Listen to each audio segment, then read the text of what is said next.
That's what she likes to do. That's what I was. I know. Her baby is reflecting her shoes. Very cute.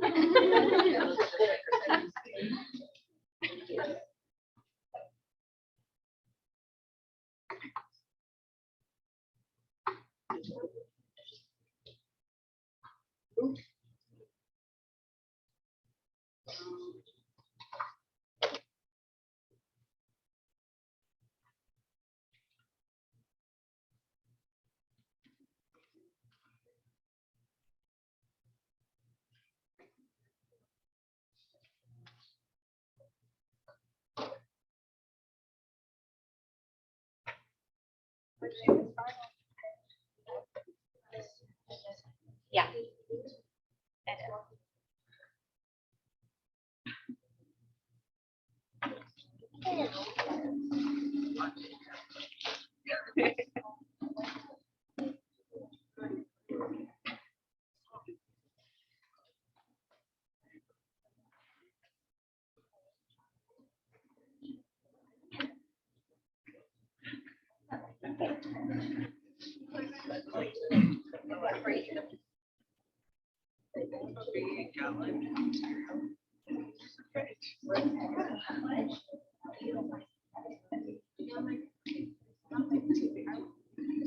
Okay, good morning. Good morning.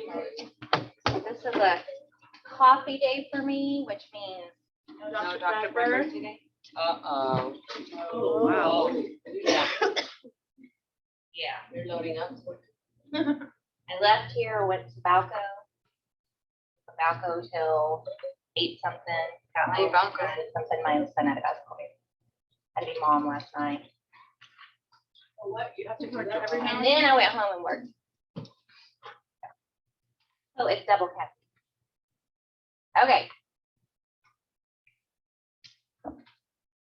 But the good thing is, since we're using the old book, there wasn't much more prep to this lecture. So you have a whiteboard there, okay, for every group. So what I'm going to do is, as I'm going through a lecture, I'm going to stop every once in a while. I'm going to ask a question. You as a group in your little pod will decide the answer. It's going to be a short, either small sentence, 1, 2 word answer. Okay. You'll write your answer and then hold up your board. Okay. That's how we're going to interact today. Okay. So after we're done with this, we'll take a break in between. We'll have another break, and then you're going to do your presentations at the end of class. Then this afternoon, we were going to do simulation stations, but we're actually going to do an ATI assignment, and then you're going to work on your antiparted case study. We'll kind of start that in class. And then you have the option of either staying here this afternoon and working on it with your group if you want, or you can leave and do it at home. Okay, that's your option for this afternoon. But you can work as a group on those case studies if you want. Okay, the antepartum one, they're all not due till next Monday, the day of the test, but they coincide. Okay, so if you can get the antepartum one done today, then you're gonna understand our labor one that we're gonna work on tomorrow. Okay. On the schedule, Monday is a no class day. Oh yeah, not Monday. It'll be Tuesday. Okay. Yes, sorry, I forgot. It's Martin Luther King Day. I don't have anything for you. Like I'm not. Okay. So we're going to talk about the physical and psychological changes of pregnancy. Okay. Pregnancy affects a woman's body immensely. Okay. We think, oh, it's just pregnancy. And yeah, we don't consider it like an illness, but it's still a medical condition. Okay. And it changes a woman completely. So you have 2 pages of student learning outcomes, and your test questions will come from your lectures. So if you look at your student learning outcomes, you should be able to answer your test questions. Okay. So preparation for parenthood. Okay. So a lot of people don't think about this. They don't think about actually, I'm going to get pregnant. I should go to the doctor and find out if there's anything I should do, right? What happens? Oh my gosh, I'm pregnant, right?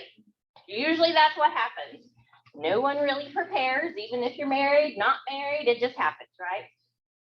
So unfortunately, there are some people that have to kind of prepare if they have fertility issues, but there are some people that do think about it. I always encourage any young woman who's sexually active, even if you're on birth control, should take a folic acid every day. Okay? Folic acid, if you take 1 folic acid every day, your risk for neural tube defects, which is like spina bifida, anencephaly, other things in the spinal column and brain, is greatly reduced by taking 1 folic acid every day. Okay? And so that way, when that surprise comes, oh, I actually am pregnant, you at least have one thing covered. Okay? So we got to think about, as a couple goes into deciding to have a baby, they should try to think about some risk factors. Okay? There may be some things that you know that are genetic in your family, and then you may not know at all. Okay? So they need to make sure they talk about timing of family. You know, if you can actually work it out to where, you know, a lot of people are waiting to have children later and later in life. And it's because they want to do their career. They want to get established in their career. They want to be self-sufficient, financially stable, have a home. Okay. Me and my husband had 2 best friends, their husband and wife. They were both youth ministers together when we first got married. And, you know, 3 years after we were married, we got pregnant. They never had a baby. You know, we had another baby. They never had a baby. And finally, when they were 41, they had their first baby. By choice. And this wasn't because they couldn't. This was by choice.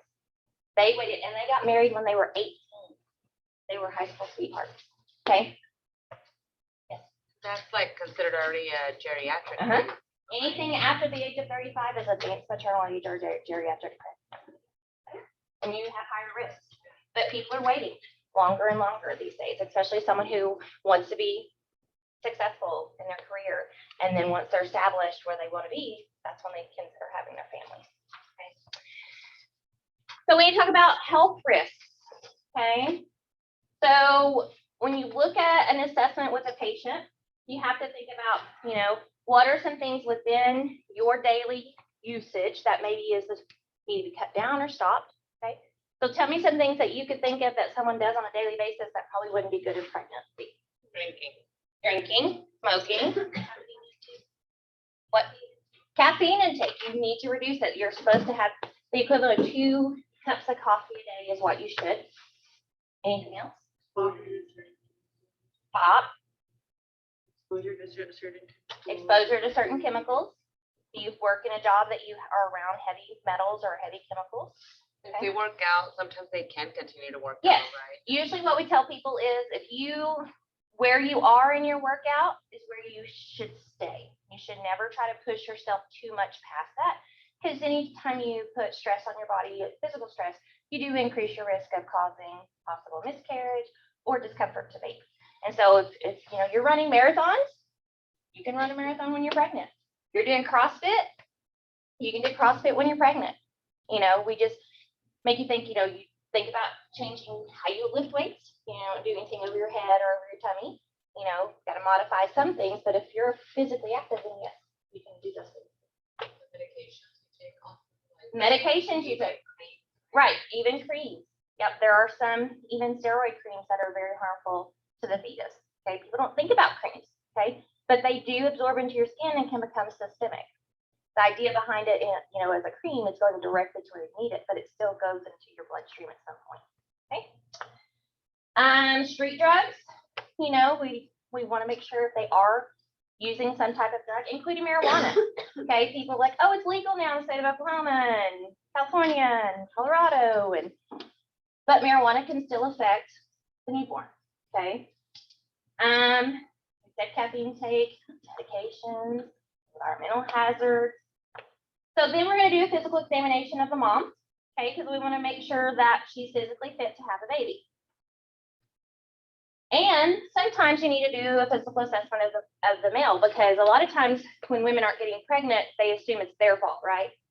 But it could definitely be a responsible male. Maybe the sperm count's low. Maybe they have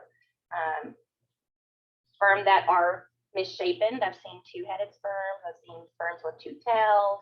we used to do sperm counts in one of the offices I worked at. And so we would just put it on a slide and look, and you would actually count in a milliliter by millimeter how many sperm were there, and you needed a certain number for it to be adequate. Okay. Maybe they're slow swimmers, things that the man takes can affect their sperm count. Okay, medications, wearing tight underwear, having injuries as a child. There's all kinds of things that can affect the testes, that can affect the sperm count too. So it's not, I think alcohol too, right? yes, it can a little bit reduce the amount. And then smoking, doesn't that affect it? Yes, because you have to think about vasoconstriction, so it reduces the blood flow to the testes, and so they can have a lower sperm count. So we're gonna look at mom, we're gonna look at dad.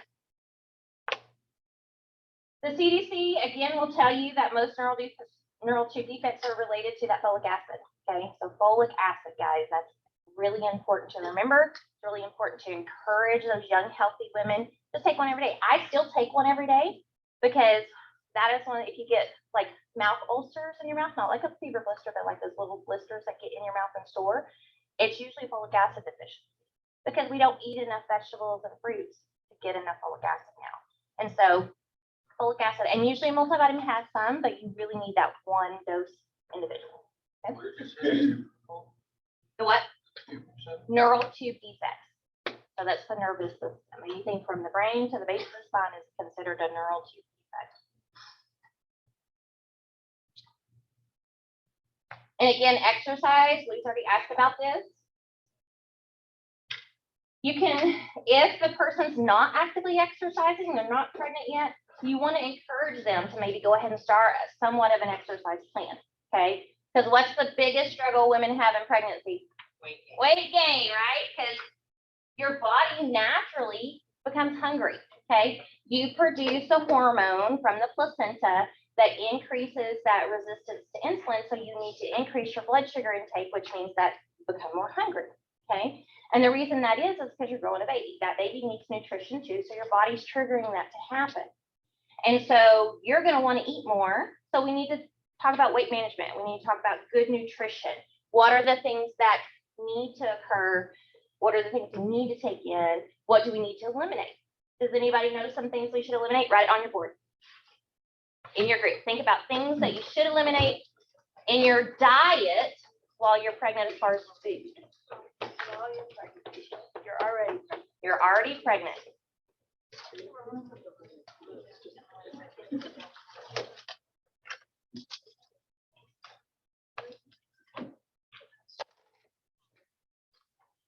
Okay, something else I'm thinking of. Is it just due to like sugars or just anything?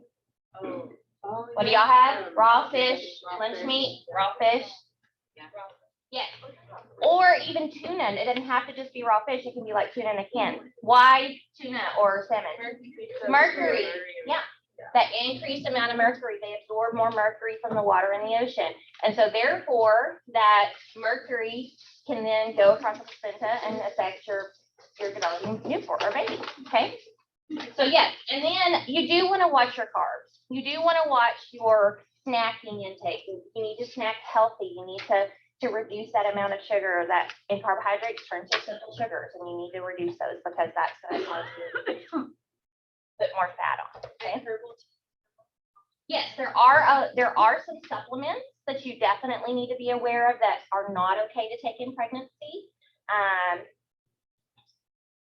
Like one of them that they use for hot flashes is the black cohosh, or a lot of the cohoshes you can't take in pregnancy.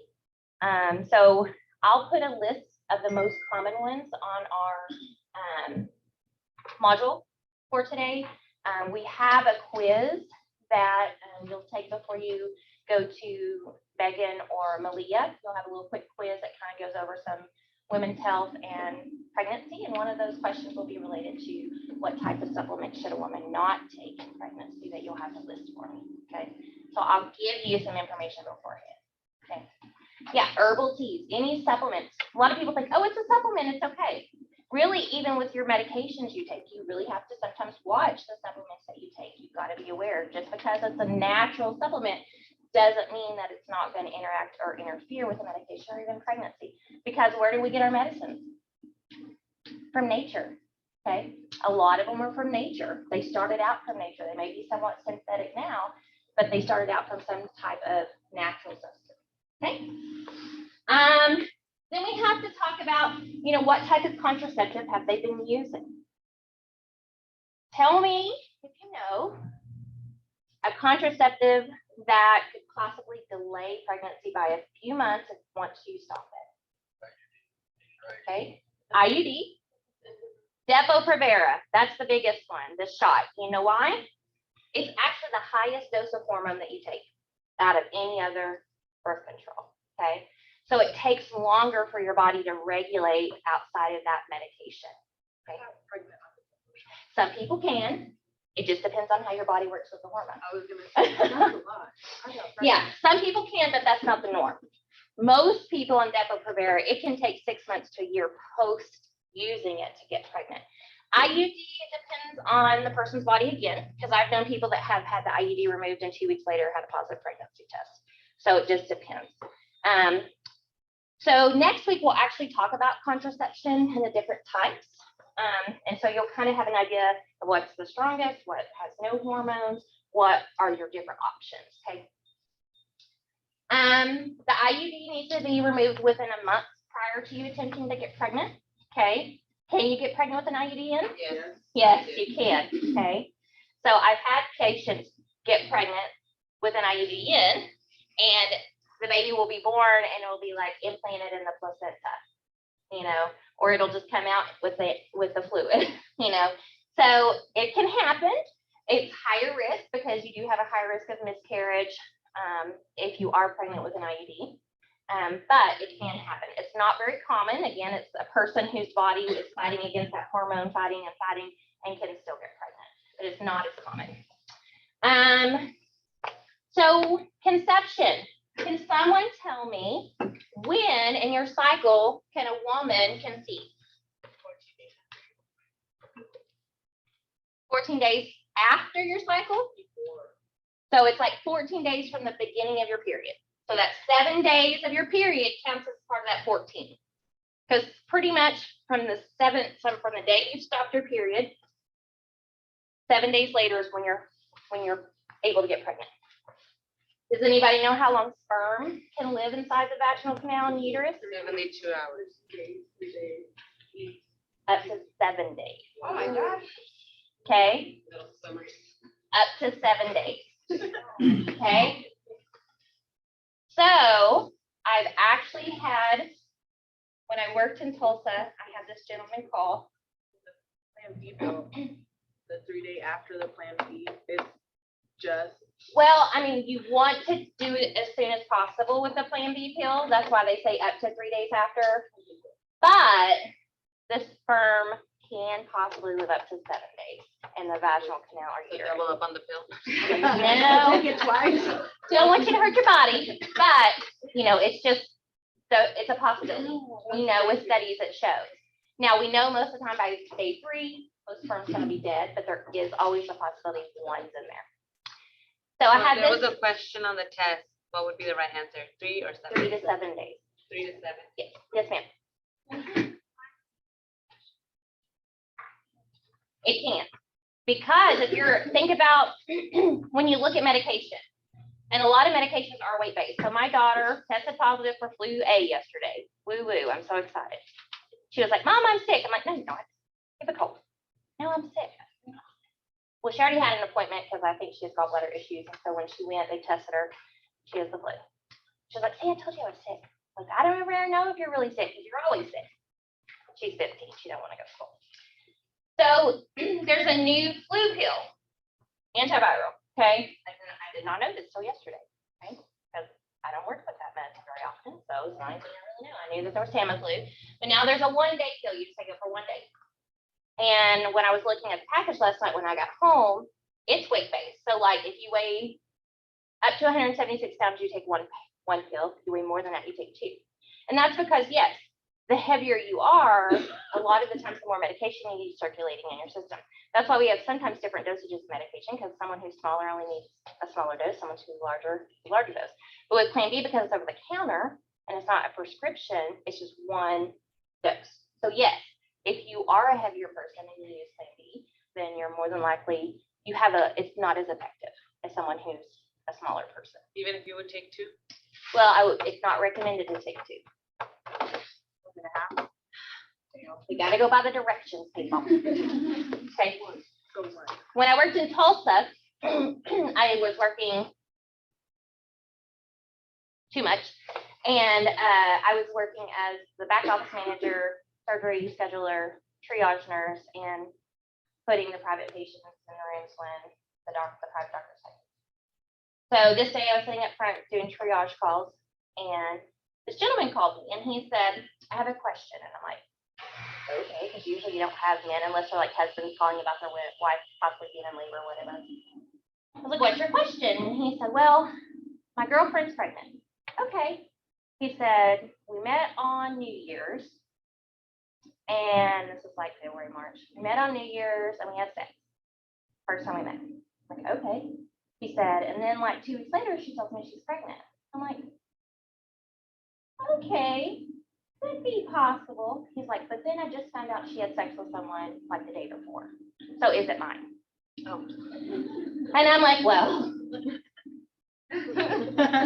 Call the Jerry Springer. Right, I'm like, I can't tell you 100% one way or the other. And then of course he goes into, well, can we do genetic or DNA testing now? And I'm like, no, you can't do DNA testing now. You have to wait for baby's born.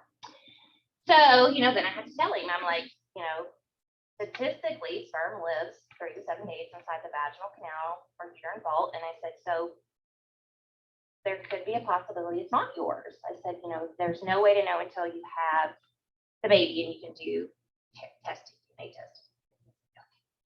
So people unfortunately have those problems. And there's actually been documented cases of women who've gotten pregnant by 2 different people and had twins that have 2 different biological fathers.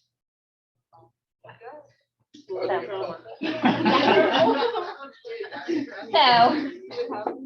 I mean, it's possible.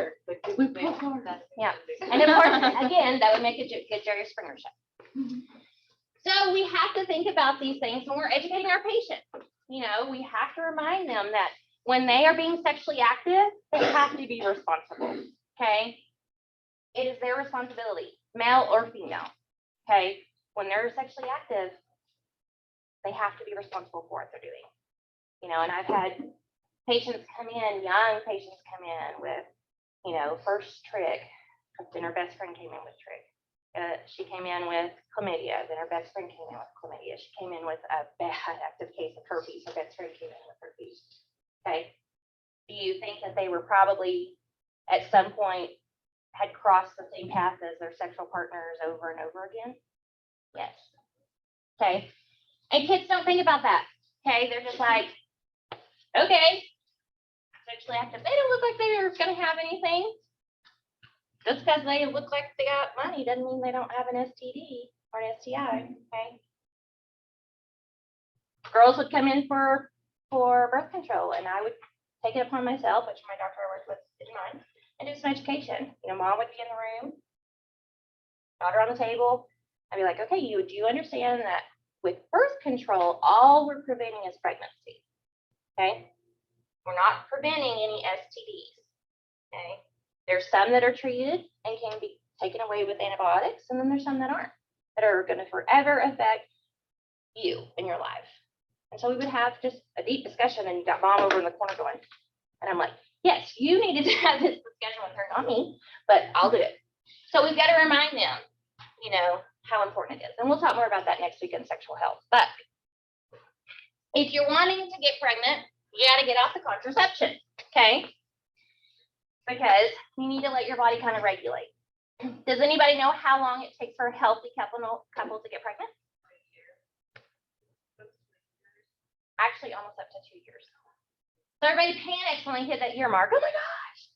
But remember what I said yesterday. It takes your body and being at a very specific point to get pregnant.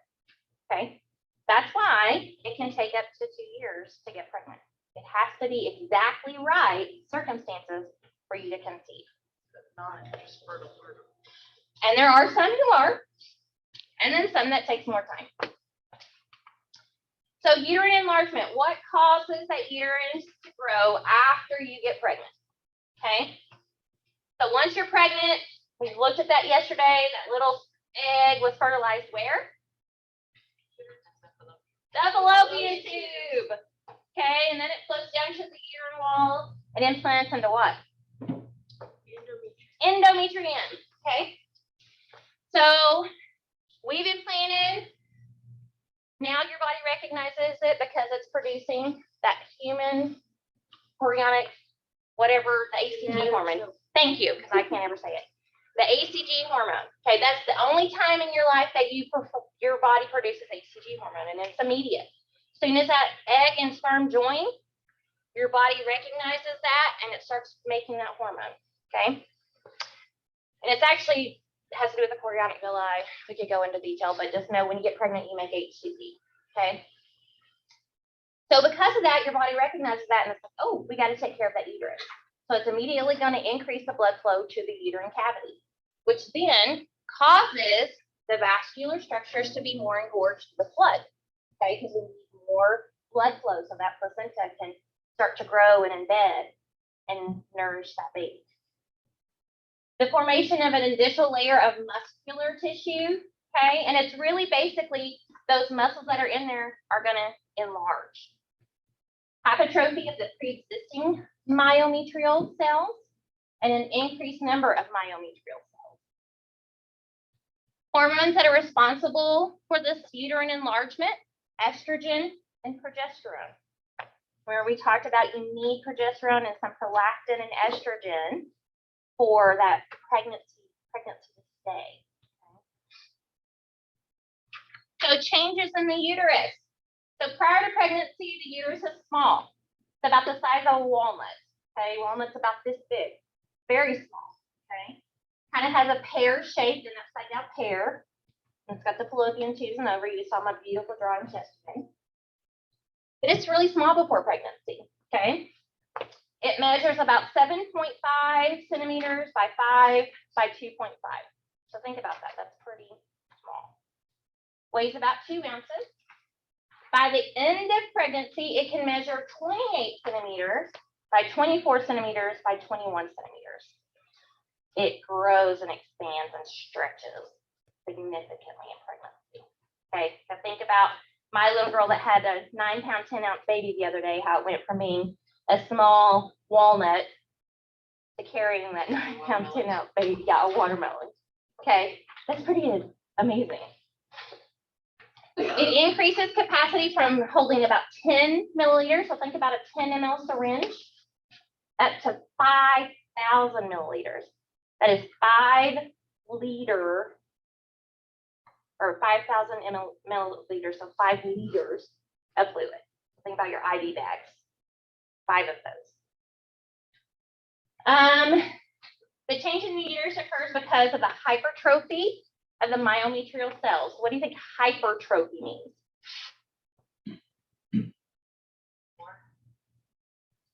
So hyper is what usually means more, greater, bigger. Okay, so hypertrophy. So we're not getting smaller, we're getting bigger. Okay, those cells are growing in size and multiplying. The increase in blood and lymph vessels within the uterus occurs. So 1/6 of the total maternal blood is then sent to the uterus. Okay, and our blood volume increases when you're pregnant. So you're going to hear the word Braxton Hicks a lot of times. So Braxton Hicks is irregular, usually painless contractions that occur intermittently throughout the pregnancy. Does anybody know about when they can start? Isn't it around like 20 weeks-ish? Yes, about 20 weeks, 20 to 24 weeks. Marisol, that's Marisol. Hi, Marisol. Hi, Marisol. Hi. So anywhere between 20 to 24 weeks in there, just depends on the person. Most of the time by 24 weeks, you're going to expect a woman to complain about feeling like the baby's making a ball. A lot of times that's the way they describe it. It feels like a baby's making a big ball at the top of my tummy. Okay, that's not the baby, that's the uterus. Okay, Just painless, but they're uncomfortable. can be just because of that tightness feeling, you know. And then some people, if you're dehydrated, then they can hurt. Okay. And so a lot of times our people who come in false labor, it's just due to them being super dehydrated. And most pregnant women kind of stay on that dehydrated line because you need more fluid. And so if you're not taking in enough, it's very easy for those to turn into kind of painful contractions. So those Braxton Hicks, and what it's doing is kind of practicing. Okay, the uterus is practicing for the actual event of delivery. It also helps to stimulate the movement of blood flow through the placenta. And as you get further into the pregnancy, they can become more uncomfortable. So what happens to our cervix? So changes in our cervix. Estrogen is responsible. It helps to stimulate those cervical cells to increase in number and become hyperactive. And why do we want that to happen? What is that cervix considered? Think about it and write it on your board. What do you think? Another word you could call that cervix, a very simple word. Use your board. Kind of. Yes. Back up. Let me see my sign language. A door. There you go. It's the doorway. So in Spanish, I learned the word boca de la matriz. That's what I use as the term for cervix. Okay, that's what a midwife taught me many years. Boca de la matriz. Okay, so it's like a doorway going into the uterus. Okay, so that doorway should be what? Open or closed? Closed. We want it to be closed. Okay, because we want to decrease the risk of anything getting up there to baby. Okay, we're not just thinking about we don't want the water to break or baby to fall out. We want to keep stuff out. Right? Bacteria, STDs, any environmental substance that could cause an issue. Okay, we want to keep that away from baby. But cervix is a doorway. So it forms what's called a mucus plug. I'm not allowed to say that word in my house. Okay, I've done OB long enough. There's a few words my husband says you cannot say that word. Okay, this is one of the words I cannot say at home. So mucus plug, what it does is it literally plugs up that opening to the cervix. Okay, because it's a circular opening. If you've ever seen a gyne visit, where you go in, have your pap smear done, and they're looking at the cervix, it literally almost looks like your fist, rounded and smooth, and you can see a circular opening. Okay, and it's usually pretty thick and long. So that cervix needs to be closed. So you develop this mucus plug. It's endocervical glands that secrete a thick mucus that accumulates and thickens to still the endocervical canal and prevent bacteria. They're going to have a mucousy discharge because your body's going to continuously be replenishing this mucus plug. Okay, it needs to keep it there. So most pregnant women have an increase in discharge. Okay, it should be kind of white to clear, shouldn't have an odor, shouldn't have a color. If it does, then that could indicate maybe a bacterial infection. And is a bacterial vaginitis, is that an STI? No, it's not necessarily. It can be passed, like if you have bacteria on the penis, it can cause bacterial vaginitis, but it's not really an STI or an STD. Okay, it's just your hormones are causing your acidicness inside your vagina to be kind of out of whack, and that bacteria can just overgrow because there's all kinds of bacteria in the vaginal canal. But when you have a change in the acidity, then that's when it's allowed to grow. Okay, so we want to make sure we encourage them to let us know if you have a change. We're going to let them know it does happen. Okay, as they get closer to delivery, it gets thinner and clear. So a lot of times this is when people think their water's broke. And it's not necessarily that they feed themselves, could be that, but it's just because they've had an accumulation of that mucus because they were laying down or sitting and they stood up and they felt it come out. Like, oh my gosh, my water broke. And all it was that accumulation of that vaginal mucus from that mucus plug on that cervix. So Chadwick's signs, okay? This is when you look at the cervix on a normal person who's not pregnant, it's very pink, okay? Very light pink color. And a pregnant woman is going to be a deep purple, almost blue. And why do you think that is? The blood flow. Remember we said 1/6 of her blood is now being shunted to that uterus and that cervix. So we have an increase of blood flow. So it's going to change the color of that cervix. So years ago, before we had home pregnancy tests, this is one way you could tell if someone was pregnant or not. You actually looked at their cervical Oz to see what color it was. Okay. And I'm sure it was some guy named Chadwick that found this. Okay, because that's how we name things. So then we have Goodell's sign, another scientist, I'm sure, doctor that figured out the cervix softens as you get closer to delivery. Okay. When you're not in labor, your cervix should still be very thick and hard almost. Okay. When we do an exam on someone who has a good closed cervix, your documentation will say long, thick, and high. Okay. So the cervical opening, so if you think about your vaginal canal, we got our uterus. Okay. We got our cervix. And then we have our vaginal canal. That cervix itself, when you're ovulating, is going to actually be pointing down. Okay, it's going to be pointing down, facing down because it wants to get pregnant. That's your body's reaction. Okay, after you get pregnant, instead of facing down, it actually turns backwards.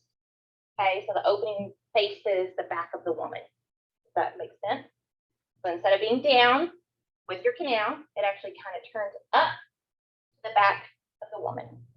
And so when a labor patient comes in, they're like, oh, I think I'm in labor. And we go in to check them, especially like if you went in for your first exam at 36 weeks and they try to check your cervix. And you're like, oh my God, I just look comfortable. It's because maybe that cervix is way back there. It's too high. We can't even reach it. Okay.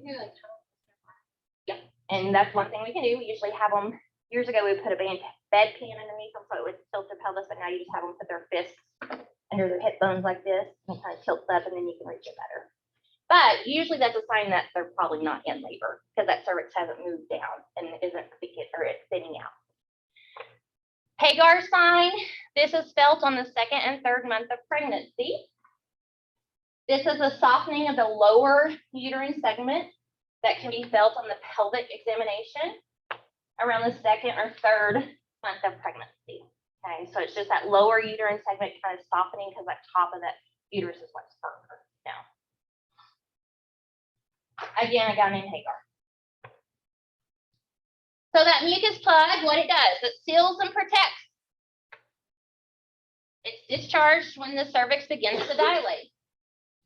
So one old wives' tale that a lot of people say is when you lose your mucus plug, you're going to go into labor. Okay? Not always true. Just because you lose your mucus plug doesn't mean you're going to go into labor like in the next 12 to 24 hours. Okay? It could be 2 days, 2 weeks, 2 months. Okay. The biggest thing is if you do lose it earlier in pregnancy, because I've had patients lose it around 33, 34 weeks, then that's when we're just going to tell you, no more tub baths. Don't go swimming in the pond. Don't go swimming in the lake. You need to reduce the risk of anything getting through that opening because you've lost your extra little bit of doorway. Okay. So, yes, the woman can lose her mucus plug and go into labor pretty quickly, but if she's not having any other symptoms, no cramping, no contracting, no lower back pain, just all of a sudden one day she has a mucus plug in her panties or when she wipes. Does anybody know what it looks like? Like boogers. Like boogers. And what color? Like a creamy, like clear greenish. I don't know. It looks like goo. Yes, goo, but a lot of times it'll also have like a brown tinge to it, which is like old blood, because the cervical opening is very vascular. And so during pregnancy, you can have a little bit of bleeding here and there. A lot of times it's related to lifting something heavy, having intercourse, doing vigorous exercise because you're causing that cervix to get a little irritated and it can bleed a little bit. So you'll have some old blood in there, so it'll be brown and gooey, okay? And it does kind of look like mucusy snotty, okay? So usually, again, can be an indication of you're about to start labor, not always. Changes in the vagina. How does the vagina change when you're pregnant? Okay. Again, you have hypertrophy. So those tissues enlarge. They become more prominent, okay, because of that vascularness, that blood flow. Estrogen-induced changes cause a thickened mucosa, loosening of the connective tissue, and increase in vaginal secretion. Okay. The vaginal pH changes a little bit in pregnancy. It's from 3.5 to 6. Okay, so this helps prevent infection. It becomes more acidic. Okay.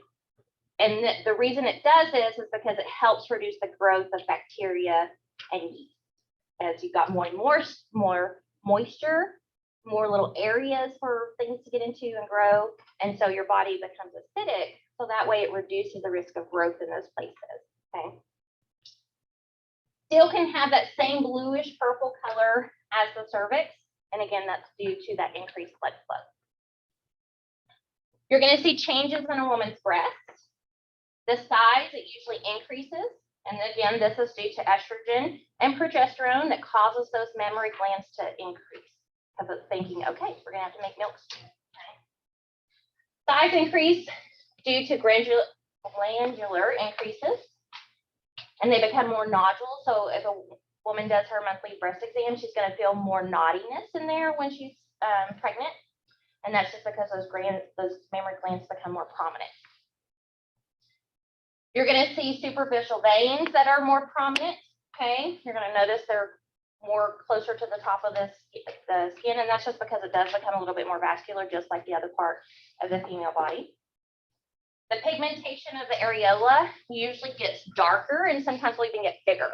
Okay, and this is just because it's in preparation of breastfeeding. The body knows that you're about to have a baby, so it's getting ready to feed that baby.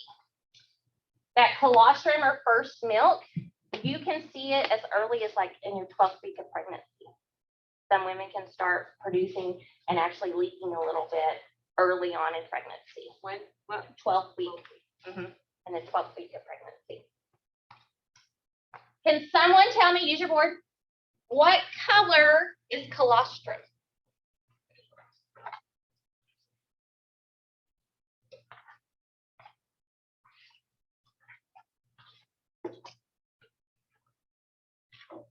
Okay. Did y'all tell me? Yes, y'all told me. Yes, yellow, and it's also known as the liquid gold. Okay, and the reason is because it has all of the antibodies babies need, very nutritious, and we'll talk a little bit more about this next week, but I'm going to give you a little blurb about it now. Every mom is like, oh my gosh, I'm not giving the baby enough milk, especially the first day, because all that baby wants to do is nurse, nurse, nurse. That is actually normal. That's natural. That's what they're made to do, because the more they stay on that breast, the more it causes the woman to produce the hormones she needs to make milk. And so the more hormones she makes, then the more milk she's going to make. Okay, it's going to increase that milk production and cause it to come faster. Okay, so those babies are made to just nurse. And so we want them to be on the breast as much as possible, because we want them to get that good colostrum mix in the beginning. And even if you have a woman who's not sure, just kind of educate them, encourage them. Even if you only want to breastfeed for the first 6 weeks, that's better than nothing, because they can get that natural immunity from you. Okay? And you'll have some who don't want to, and that's fine. I had 3 kids, 1 breastfed, 2 did not. Okay, I did pump and feed my last one until I felt like it was best for my mental health, but I no longer did that because I needed to sleep. So I stopped. So it's okay. My slogan and mini slogan of many nurses is fed is best. Okay. There was this big campaign in Stoke County, is breast is best. Yes, but a fed baby is the best. Because we've actually in the last few years had babies die due to malnutrition because the mother isn't. They have a bad latch and they get failure to thrive and intestine. Okay. So fed is best. That's the best. But if we can get them on the breast and at least get a little bit of that colostrum in them for the first few days or weeks, that's going to be better than that. Okay. And even if mom wants to pump, they're not going to get much of that colostrum out at the beginning, but that first week to 2 after, it's still a mixture of milk and colostrum. So even if they do that, that's going to be beneficial. Okay. You're going to see striaea because their breasts are going to grow, so they're going to have stretch marks. That's the medical term for stretch mark, striaea. Okay, they're going to have them because they're going to increase. Okay. How does pregnancy affect our respiratory system? Okay.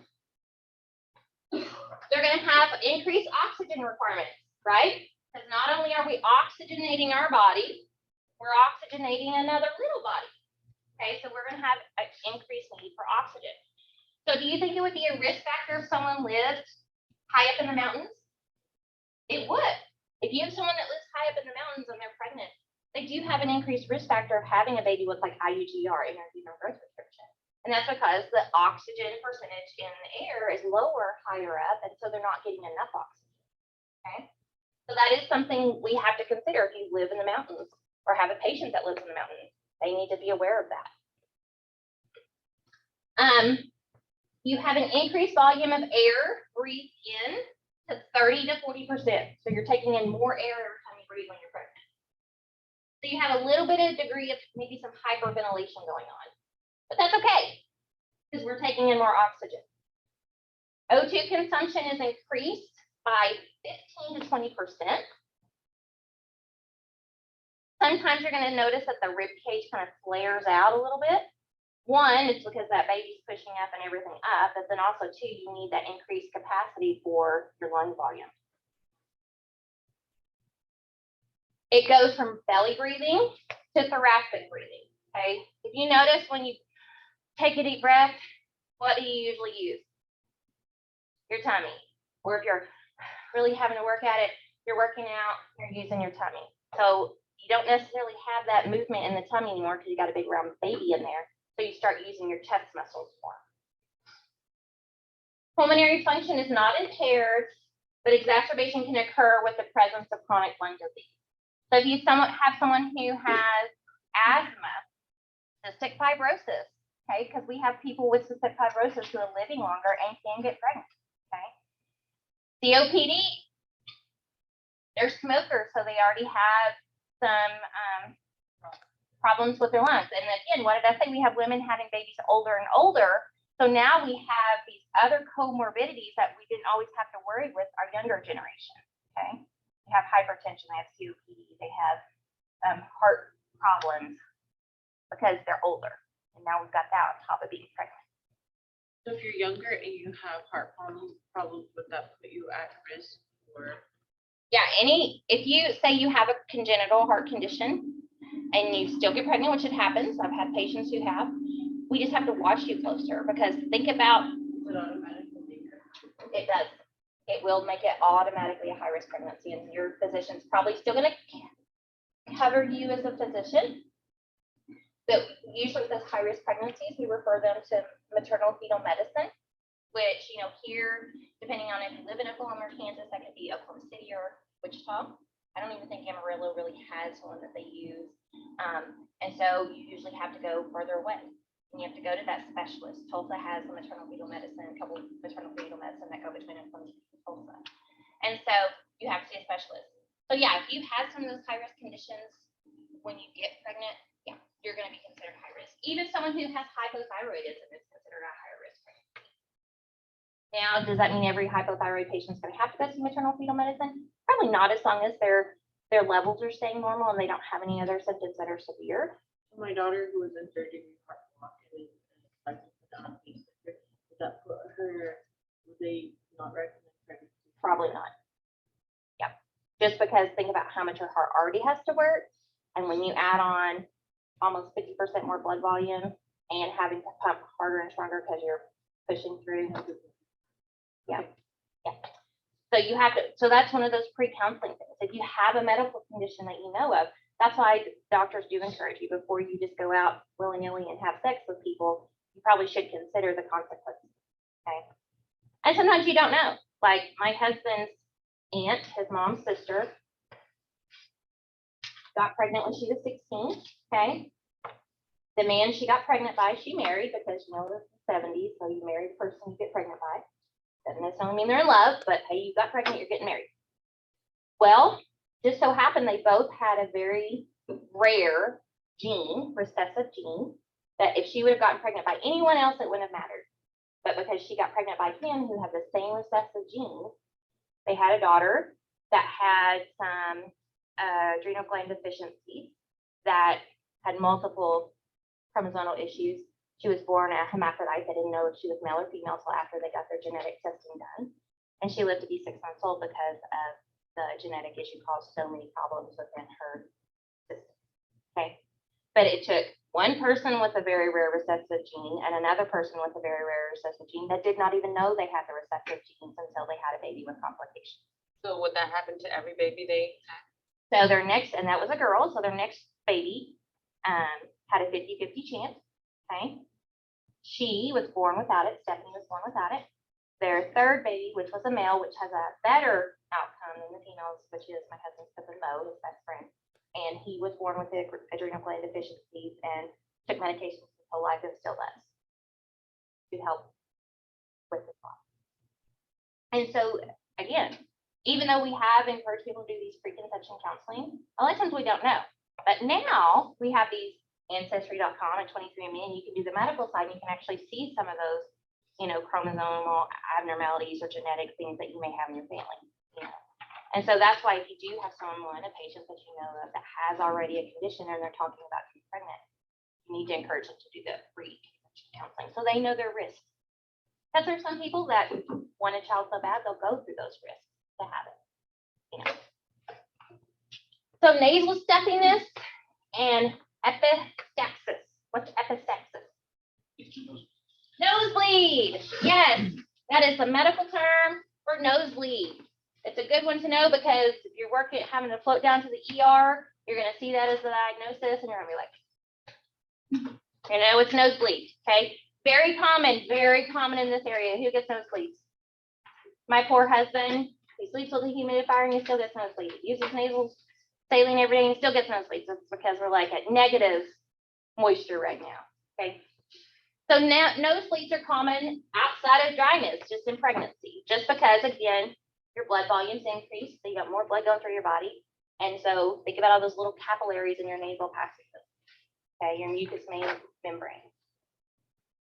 Cardiovascular system. So the heart is pushed upward to the left and rotated down towards the diaphragm, being pushed upward by the uterus. So think about, when you have an abdomen full of a baby, so you've got small intestine, large intestine, liver, stomach, okay, all being pushed upward to that diaphragm. So that heart's going to be moved, okay? The heart will appear large on x-ray. And why do you think? Working harder and has more blood. Okay, it's having to work harder, it's got more blood pumping through it. Okay, so it's going to enlarge a little bit. The muscle is going to grow a little bit. Many pregnant women will have a systolic murmur, and that's just because of that amount of blood being pushed through that heart. The blood pressure decreases slightly and reaches its lowest point during the second trimester, then gradually increases to near pre-pregnant levels, okay? Because we have a lot of vasodilation going on because our body's trying to get that blood to that baby. And so that's why that blood pressure kind of decreases a little bit. And you'll have some women, I would have like 80s over 40s when I go in for my prenatal visits, and I would be like, do you feel okay? I feel fine, and that was normal for me in pregnancy. Now it did go up as I got closer to delivery. And even now I still run low, So it just depends on the person. That's why you always need a baseline when they come in, because then we need to go from there. Are we truly having hypertension, or is it pain, or is it a medication she took before she came because she has a cold? Ephedrine can cause your heart rate and pulse, which causes your increase of heart rate. Increase of blood pressure with the heart rate. Organ systems have increased workload through pregnancy, so additional blood flow is needed. That blood volume, so the plasma and erythrocytes are significantly increased throughout the pregnancy. It starts in the first trimester until the 30 to 40 weeks, or 30 to 34 weeks. So that total blood volume increases by 40 to 50% in every woman that's pregnant. Cardiac output is increased from early pregnancy and peaks about 25 to 30 weeks. So it works about 30 to 50% more than a non-pregnant woman. Your hemoglobin and hematocrit levels drop early to mid-pregnancy. And why do you think that is? Your blood's diluted. Exactly. You have hemodilution occurring. Okay. So you've got more plasma. You've got more red blood cells, okay, or erythrocytes, but not enough to fill in that extra plasma volume. So even though you have what you need for your body, your hemoglobin and hematocrit are still going to be lower because that's plasma volume. Okay. Your pulse is going to increase by 10 to 15 beats per minute. And your clotting factors are increased, which makes a woman very risk for hypercoagulation, which is what hypercoagulation? What is hypercoagulation? Blood clot, right. If you have hypercoagulation occurring, you're at bigger risk for your blood clotting. And plus, you got to think about this. If a woman sits down and she's got this big old baby in her belly, is she going to have good perfusion to her lower legs? No. So that's going to increase her risk for that blood sitting and clotting. That's why we encourage pregnant women to get up and move, especially if you're going to go on a long car ride. You need to stop every hour and a half and walk, wear TED hose, do ankle pumps, get that blood flowing more, you know, because we want to keep it moving. We don't want it to become stagnant because it will clot. So you do have a risk of DVTs and venous stasis in pregnancy. You also have a vena cava syndrome risk. Okay, why is this? What's vena cava syndrome? You know, think about what does your vena cava do? Supplies blood. Okay, supplies blood to your body. If I'm laying flat on my back with an 8-pound baby in my belly, I'm blocking my vena cava. So when I go to sit up, what's going to happen? I'm going to get lightheaded and dizzy. Okay, if I stand up too fast because I've been in a sitting position, cutting off half my body's blood supply, and I stand up real fast, I'm going to get dizzy. That's vena cava syndrome. Okay, basically where you cut off that blood flow, and now all of a sudden it's flowing, and your body's like, whoa, and you're going to feel a little dizzy. Orthostatic's more so related with like vasoconstriction and then dilation than more so than this. This is more so just because that vena cava is being cut off, just the one vessel, not all the vessels. Okay. So then, so that enlarging uterus push pressure on the vena cava interfering with that blood flow. So you're going to see dizziness, pallor, clamminess. Okay. So if they're laying on their back and you start to notice this, what is the best thing to have them do? Which side? Left. We want them to go to the left. Okay. Because we know that vena cava runs on this side of the aorta, and we want to get it off. Even a tilt, you don't even have to go all the way to the side. Even if you just put a pillow under their hip and back, to kind of tilt them and get them off. Okay. Physiological anemia of pregnancy. So this is because we have that volume of plasma increasing by 50%, and our erythrocytes do increase a little bit, but not enough to make up that 50% of the plasma. So we have a decrease in our hematocrit. So it's a pseudoanemia, okay? But if we have a woman who's sick, so we're going to see lower numbers, so the range is going to change in pregnancy. But if they're below the normal range in pregnancy, then we're going to call them truly anemic, okay? So they're going to be within a lower range than a normal healthy pregnant or normal person, okay? And they would take iron. Yes, if they fall below that pregnancy norm, yeah, they're going to take iron, okay?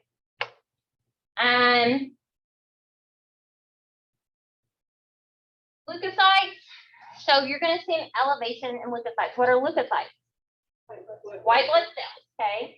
And they may be elevated in pregnancy, and it's not because she has an infection, but it's due to that increased blood volume. So your body's making more. So range from pregnancy could be 5,600 to 12,200. And you can see up to 25,000 5,000 to 12,000, and then up to 25,000. You will see it go up early postpartum. Why do you think that is? Infection during delivery. Possible, not truly an infection. You're healing, and so you have an open wound inside that uterine cavity. Okay, you may have a tear that's healing, and so your body is going to fight off any bacteria that kind of gets to that area. That's what white blood cells do, right? They eat those bacteria. It doesn't necessarily mean there's truly an infection yet, but it's taking care of whatever bacteria is trying to cause an infection. Okay, because that's what your body does when that bacteria invades. It increases your white blood cells to take care of that bacteria. Doesn't mean there's truly an infection yet, but it's trying to get rid of it before it causes one. Okay, your body's healing. Iron need. So the iron need does go up in pregnancy, and we usually do encourage most moms to take a prenatal vitamin with iron. Okay, because that iron is going to help with that hemoglobin formation. Tell me on your board, what does hemoglobin carry?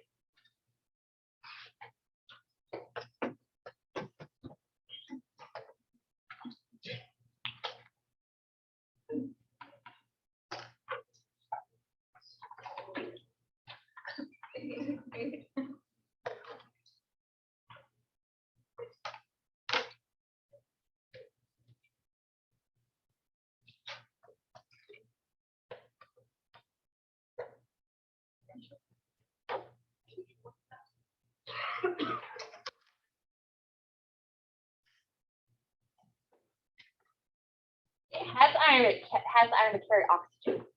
It needs to carry the oxygen throughout the blood or in the body. You gotta oxygenate everything in the body, okay? So we use oxygen for our muscles and everything else because it breaks into hydrogen.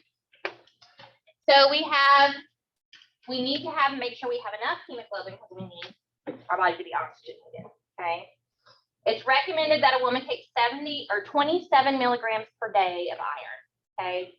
So one note you need to tell your patients is most gummy prenatal vitamins do not have iron in them. They cannot make the composition right for it to go into a gummy. Okay, so most gummies do not. So you need to make sure that if they're anemic, they understand that, and they can do their gummy vitamins, but then they need to add in an iron supplement. Sometimes it's good to encourage them to take a slow release iron, okay? And there used to not be generic ones. It was only slow FE, and it was like $30 for a box for 1 month. But now there are generics. Most pharmacies carry a generic that's about $5 to $7. And so that slow release helps to reduce that quick release, which can cause what? What does iron do? Constipation, okay? So you also are going to educate and maybe encourage them to take some fiber, stool softeners, okay? Those are safe to take in pregnancy. Increase their fiber in their diet, okay? Especially if they're having to take their iron, because they're like, I don't want to take iron because it makes me be constipated, and they already struggle with some constipation because they're pregnant, because they don't get enough fluid. What fluid they have, the baby takes, okay? Kind of a vicious cycle. But if they need, then just remind them, well, your body needs oxygen, and for your body to have oxygen, you have to have hemoglobin, and for hemoglobin, you need iron, okay? Education's good. If you just tell a patient because, do you think they're always going to listen to you? No. I think that's why some patients don't follow treatment plans, is because they don't truly understand why they're doing it. And they need to understand why they're doing it. It's their body. Okay? Wait. Platelet count does not change.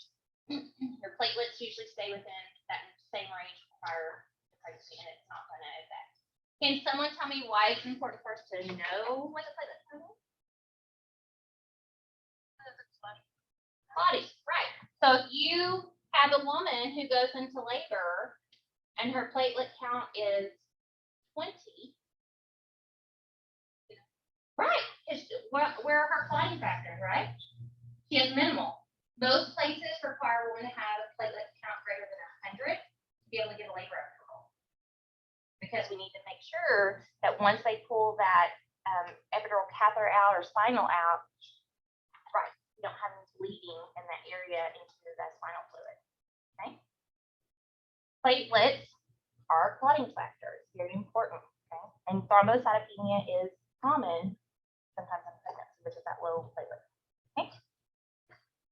Gastrointestinal system, how is it affected by pregnancy? Well, we'll talk about that after we come back from break. So 9:33, let's come back at 9:48. 15 minutes. I do too. My brain is like jelly this morning. Keep stumbling over my words. Yep. I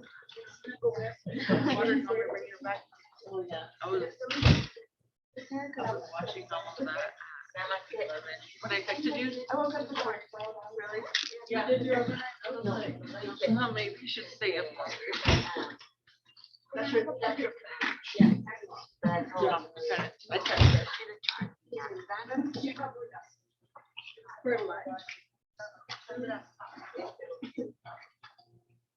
I brought food.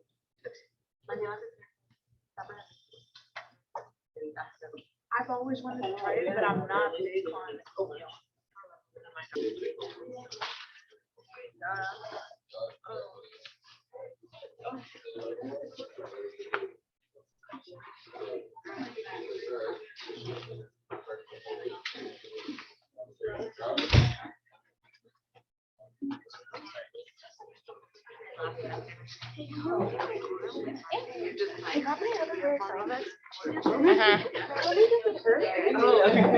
It can be. Depends on what the result looks like. Yeah, yep, that's just a local reaction. Yep. Yep. Really bruised. You can do, oh yeah, the MMR, sure. You can do, like if it itches or anything, just local Benadryl cream, or when you at home, you know, take a Benadryl. Yeah, it's just a local reaction, that's not uncommon. Okay. So it's fine. My arm's not gonna. Your arm. Okay, let's talk about the GI tract in pregnancy. Lots of stuff going on. Sorry. TikTok apparently wanted me to watch this. I'm so excited about the GI. Okay. Gastrointestinal system, yay. So unfortunately in pregnancy, your GI tract goes through a lot because it's being squished. And the hormones cause issues. And then your eating causes issues. Then we're gonna make you take iron, which causes issues. So yes, lots of women in pregnancy deal with some GI problems, okay? So from pressure of that growing uterus, the intestines are moved laterally and posterior throughout the pregnancy to make room. Nausea and vomiting in the beginning increases due to that HCG hormone, okay? And if those HCG hormones, I'm not gonna make you remember the range because it's very broad, it's huge, okay? And every week in pregnancy, it goes up more and more. And so just know the more HCG hormone you have, usually the sicker you're gonna be, okay? So if you have a woman pregnant with twins, she's usually gonna have a lot of nausea and vomiting because think about it, she's got double the normal amount of HCG, which is 2 babies growing, okay? Smooth muscle relaxation, and this is due to elevated progesterone levels. So tylism, you don't say the P. This is what? Excessive salivation. Has anybody ever seen anybody suffer from this? They slobber, like people that talk. Not that, it's in pregnancy. They literally make so much saliva, they can't swallow it fast enough. And so a lot of these women carry a cup around with them and have to spit in a cup. I've actually had several patients suffer with it. And it's annoying because who wants to walk around spitting in a cup all day?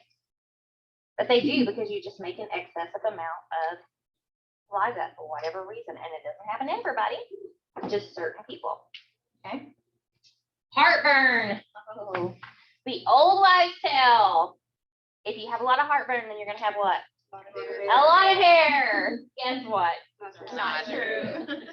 I always had tons and tons of heartburn, and 2 out of 3 of my babies are on the balls when they were born. Okay, so that's just an old wives' tale. Okay, something people always look like, oh, you're gonna have a lot of hair on that baby, you know, doesn't mean a thing. Just means that that stomach's being pushed up and reducing its size. So then when you go to eat and digest, it can't move fast enough. So where's it going to go? Back into the esophagus. Okay. Constipation. Gastric emptying time is prolonged with delayed intestinal motility throughout pregnancy, which leads to constipation. So your intestines are being squished, hormones are causing that motility to kind of decrease a little bit, so constipation occurs. Hemorrhoids. Not everyone gets them in pregnancy, but most people have them after having a baby vaginally, okay, for pushing. Some people do get them in pregnancy just because of that added pressure on that lower pelvic floor, okay? And it causes that sphincter, that anal sphincter to actually kind of push out. That's what a hemorrhoid is. It's just that inner tissue within that anal sphincter comes outside, okay? It gets inflamed, gets swollen. Sometimes it can be vascular. It has a vessel there. Most of the time it's just due to inflammation in that anal tissue, okay? So even if you have a C-section, you can still get them. Yeah, you can still get them. It just depends on how you carry baby and how much pressure is on that rectum. Hypercholesterol. Okay. So how many people in here know someone who suffered with gallbladder issues in pregnancy? We actually have women who have to have them removed sometimes in pregnancy or immediately postpartum because they have so many gallbladder issues. Okay. And it's just due to that progesterone causes the smooth muscles to relax. And you have prolonged emptying of that gallbladder. So then that gallbladder juice gets sludgy. Or if you have stones there because you have thicker juice and not thinner juice, and those stones get pushed further into that opening. It doesn't work as well. Okay. So you just have that slower emptying, therefore you have more problems. If you already have some pre-existing conditions with that gallbladder, if you're pregnant, it's probably gonna get a little worse. My sister had her gallbladder removed 6 weeks postpartum, 6 weeks after a C-section because her gallbladder was so bad. Gallbladders may occur due to the hypercholesterol. So your bile production in your gallbladder helps break up that cholesterol. So if you have reduced emptying, it's not going to be able to break up the cholesterol within your blood system. Okay. So therefore that cholesterol is going to be increased. So therefore, you can have gallstones that are formed due to that increase of cholesterol. So then you'll have people, they have gallbladder issues. They can then get pruritus, which is what? Itching, okay? And this is because you have retained bile salt, okay? From that delayed emptying of the gallbladder. So if you have a pregnant woman who complains of a lot of itching, you need to do some lab work and check her gallbladder, okay? Because she probably is having some issues there.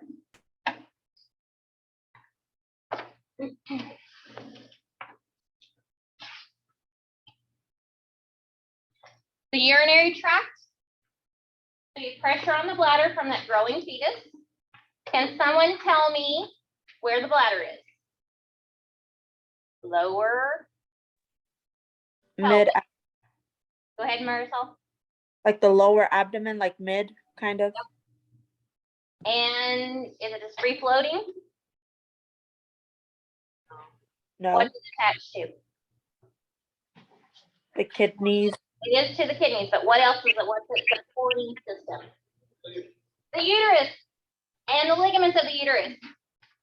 So it literally is somewhat adhered to the uterus, okay?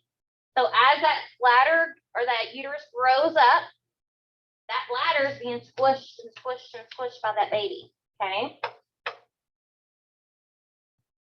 So you are going to have a lot of urinary frequency. Early in pregnancy, sometimes before a woman even knows she's pregnant, she's going to have urgency. Like you wake up in the morning like, oh my gosh, I got to go pee, I got to go pee. You know, why do I have to pee so much? And it's just related to that HCG hormone, makes you feel like you got to pee a lot, okay? So it improves in the second trimester because that baby's kind of growing up into the abdomen, but it can get worse again in that third trimester because now that baby's dropped down, getting in position to deliver, and it's putting more pressure on that bladder, causing more urinary frequency. You are at greater risk for infection, UTIs in pregnancy. You have glucosuria, so the kidneys are unable to reabsorb all the glucose filtered by the glomeruli. And so you have that sugar in that urine, which can then has a place for bacteria to really grow. You have ureteral acne, so that those ureters kind of get tight because they're being stretched and pushed on. And then you have urinary stasis, so that urine's not able to move as quickly through the system. You can also see dilation of the kidneys, and it's more prominent on the right side. And this is just because the way the uterus lies in the abdomen, causing, again, urinary stasis, that urine's not able to move as quickly, so those kidneys kind of enlarge a little bit to keep that urine longer. Skin and hair. So you're going to see changes in pigmentation. You're going to have darkening of the areas that are already hyperpigmented. So the areola, the nipples, the vulva, the perianal area, the linea alba. So that's that midline of the abdomen. You know, a lot of women get that line on their tummy. Okay, because that's just kind of an area you have hyperpigmentation. It just gets darker. Okay. You have the linea nigra, which is also, so the midline of the abdomen from the pubic to the umbilicus, and then that linea nigra is from where it goes from the umbilicus all the way up. Okay, so below and above. You also have chloasm. Chloasm is where you have that mask. Have you ever heard of a maternal mask? So it's just a hyper irregular pigmentation within the cheeks, the forehead, and the nose. So it kind of looks like they have a brown, and I've got some pictures I'll show you in a second. You're going to see striaea or stretch marks. Vascular spider nevi, so this is little spider veins you're going to see. You can see them on the chest, neck, face, arms, or legs. They're usually really bright red. You're going to see hair growth decrease during pregnancy because those hair follicles become dormant. But a lot of women who you take your prenatal vitamins regularly, you're actually going to see it improve some. Like people will get really thick, flourishing hair in pregnancy. And then you go into postpartum and it all falls out. Okay. So this here, on that last slide, the sweat sebaceous glands, they become hyperactive. If you ever remember being pregnant, it just seemed like you were always sweating. Okay, and that's a lot to do with hormones. And a lot of women postpartum especially will experience hot flashes, hot and cold spells, and they'll have just like night sweats. And again, that's just due to that hormone change. Okay. So again, this is your linea nigra. So it's the part that goes up. So this part most women can kind of tend to see before pregnancy. It's just that hyperpigmented from the umbilicus to the pelvic bone, but then it continues up when you're pregnant and it gets darker. See, there's your chloasma. That's just that, they call it a maternal mask. Okay, so you just have that darkening around the cheeks, on the forehead, nose. It usually goes away after a couple months. Just like the line, most people. Some people might notice the line more after pregnancy, but it's not as dark. The pigmentation goes down. Stretch marks, unfortunately, those never go away unless you have them cut off. Okay. There's lots of things that pharmaceutical companies try to sell you to say it's going to make it better, but guess what? It's not. Okay. Think about a balloon. When you blow a balloon up, and you let the air out, does it go back the same way it was? Okay, and the reason is because it's been stretched. It'll never be the same. So your skin's the same. It'll never be the same. You can rub as much oils on there as you want, vitamin E, creams. Those stretch marks are not ever going to go away. Now, you can go to the tanning bed and make them darker. You may not see them as bad, but we always did when we were younger. But then you get pink cancer and die. Yes, it is. It is true. So if you look at your mom and your aunt, if they seem to like they have a lot of stretch marks, you're likely going to have a lot of stretch marks. Okay. And my mother had them, and so when I got pregnant, I knew it was going to happen. And so when my kids were little, they'd say, "What's on your tummy, Mama?" And I'd say, "That was your roadmap to get out." Because those little roads on there. Okay. So unfortunately, some women do. They suffer from stretch marks worse than others. You'll have some women who might just have a few, like my sister only had them on her hips. I'm like, how did you get those? How in that way? Those vascular spiders, these can be on the face, neck, legs, arms. So it's just a little capillary that gets up on the very top layer of skin, because think about, you've got extra blood flow. So it's there, it just gets filled with blood more so than it would when you're not pregnant. You're gonna notice it more, okay? So musculoskeletal. When you're pregnant, lots of things change, even in your frame of your body, okay? Your positioning, how you stand, okay? So you have relaxation of the joints. The pelvic joints relax in later pregnancy from the hormonal changes, and we'll talk about that hormone in a minute. And you start to get that waddling gait, okay? Waddle like a duck. And it's just natural. You just kind of tend to do this, okay? And it's just because everything's being spread out, and it's more comfortable to do that than actually move those hip joints back and forth, okay? Diastasis recti, does anybody know what that is? The muscles in your abdomen wall separate, okay? Some women, this happens too, and the body naturally adheres them back together post-delivery. Some women, they never go back together. And then in sequential pregnancies after that, they'll have what can be possibly called a pendulous abdomen. So as that baby and that uterus grow, they actually separate those muscles, and all that's between baby and the uterine wall is just your fascia and tissue. There's no musculature there holding it. So these women, you can actually take their bellies and really move them from side to side. Okay, and it's because they don't have the added support from the abdomen muscles. No, usually not. You know, unfortunately, in those women, if they ever want them to be put back together, they usually have to have surgery. But it's not really medical. There's no medical reason. Paresthesia in extremities. What's paresthesia? Numbness, tingling. Okay, I still suffer from paresthesia in my arms and hands, and it's from pregnancy because it caused those joints and the vasculature to inflame, and some women just tend to have carpal tunnel post-pregnancy. It develops in pregnancy, and then it just kind of continues on. And of course, mine also, due to being a nurse, and I use my hands and arms a lot, I also have very bad arthritis in my hands and arms, so that makes it worse. So most of the time at night, when I wake up, I have to do this, hang my arm off the bed, get the feeling back, and then I go back to sleep. So paresthesia in pregnancy is common. Most people, it does go away post-delivery, just because as those blood volume goes down, it's not pushing and putting so much pressure on the nerves, then you have the tingling disappears. Low back ache, okay? So your lumbodorsal spinal curve is accentuated, okay, or you get lordosis, so that's where you get that curve here, okay? And unfortunately, some people, it becomes permanent. Mine's permanent. I have still really bad lordosis, okay? I also have kyphosis, and I have scoliosis. Okay, so my spine's kind of curved this way, my kyphosis and my lordosis. So I have a really bad back, okay? A lot of it's just due to genetics. There's nothing I can do about it, and some of it is due to having carried a lot of weight throughout my adult life, so it caused my posture to change. So that in pregnancy, a lot of women have that lower back pain.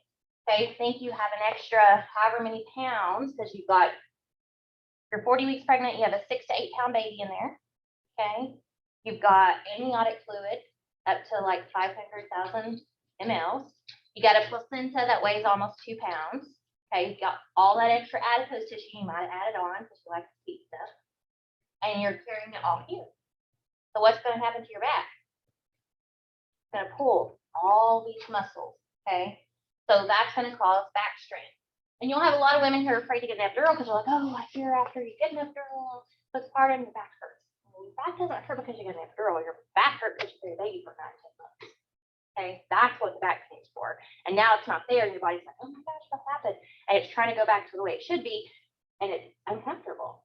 Okay. And then you have compensation for the increased uterine weight, and that's what causes that low back pain. So hormones in pregnancy that we've talked about a little bit already, but we'll go over again. So the HCG hormone, it stimulates progesterone and estrogen production to maintain the pregnancy until the placenta takes over. Okay. Estrogen helps to develop that uterus, helps to develop the ductal system of the breast to prepare for lactation. Helps that uterus to grow, become stronger. Progesterone, it maintains the endometrium, inhibits uterine contractility, so it keeps it from contracting. It is produced by the corpus luteum and then the placenta to maintain the pregnancy. The human placental lactogen, this is produced by your placenta. It's an insulin antagonist. So remember earlier in the lecture, I talked to you about how a woman needs more nutrition because she's growing a baby, and so her body has this hormone, which is produced by the placenta, causes that insulin to be reduced, like your body's not going to produce as much, raising that maternal glucose. So because of this, it also can decrease the maternal metabolism of glucose to favor human growth. Okay, so it reduces the metabolism of glucose. It reduces the amount of insulin, so the insulin's not breaking down the glucose as much. So the glucose in the woman's blood sugar usually rises a little bit. But what do you think this could potentially cause in some people? Gestational hypertension. Right. Thank you, Marisol.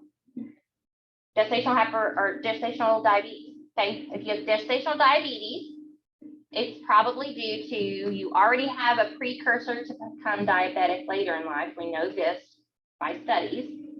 Doesn't mean you're going to be, but we know that you just could possibly become diabetic later. But because of this hormone, your body is not able to process the sugars as well, and your body's like, oh my gosh, so it kind of throws it into that diabetic state. Doesn't happen to everybody, but some people it does. Okay. Yes, because you have a higher amount of HPL. Yeah. So with knowing, the risk of gestational diabetes, tell me some risk factors we need to think about for mom and baby with gestational diabetes. We haven't talked about it yet, so just use your little bit of knowledge that you have about what diabetes is. I know that the baby can grow larger. Right, baby's gonna grow larger. Why is that? Because of the insulin and the sugar intake. Right, because the sugars are higher. That's gonna cause your body to put on more fat cells, so that baby's gonna grow. Okay. What else? Are they at bigger risk for preeclampsia? Yes, if you have gestational diabetes, it does increase your risk for preeclampsia. If they go into like diabetic shock without knowing, because Yes, you don't see ketoacidosis as much in pregnancy, but yes, that's a risk, especially if you're not controlling it. Like swelling disorders. Yeah, that's more so with your hypertension, but because you do have gestational diabetes, like Marisol said, it does increase that risk of hypertension. Would it cause you to have too much or too little gluten? Yes, if you have gestational diabetes, it can cause you to become polyhydramnios or hydramnios, okay, which is too much fluid around the baby. are they more prone to like bacteria and not healing as well? Yes. Because So if you have a mom who's gestational diabetic, even in pregnancy, she's at greater risk of yeast infections in pregnancy. And then if she has to have like a C-section post or with delivery, then she is at high risk of post C-section incision infections because of that glucose allows bacteria to grow more. So think about baby. So we've got this really big baby that's had lots and lots and lots of sugar. So what is that baby's body doing to help break down that sugar for baby. It's making more insulin, okay? So they have what's called hyperinsulinemia. Okay, we're going to talk about this next week a little bit. So with hyperinsulinemia, okay, they're connected to mom through the placenta and umbilical cord. They're getting their lots and lots and lots and lots of sugar. And then all of a sudden they're born and their supply is cut off. Okay. A fussy baby. Probably a fussy baby, but what's going to usually happen? They've got high loads of insulin and no sugar now.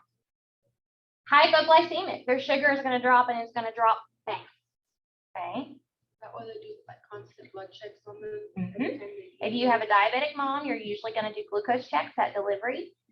Depending on the facility, every facility is a little bit different, but here we do an initial glucose check pretty quick after delivery and then every hour for 4 hours, as long as it's above 40, because the babies should be above 40. Then we can stop after 4 hours unless we see signs and symptoms that they seem like they're hypoglycemic. Okay. Is that why they give them like sugar waters?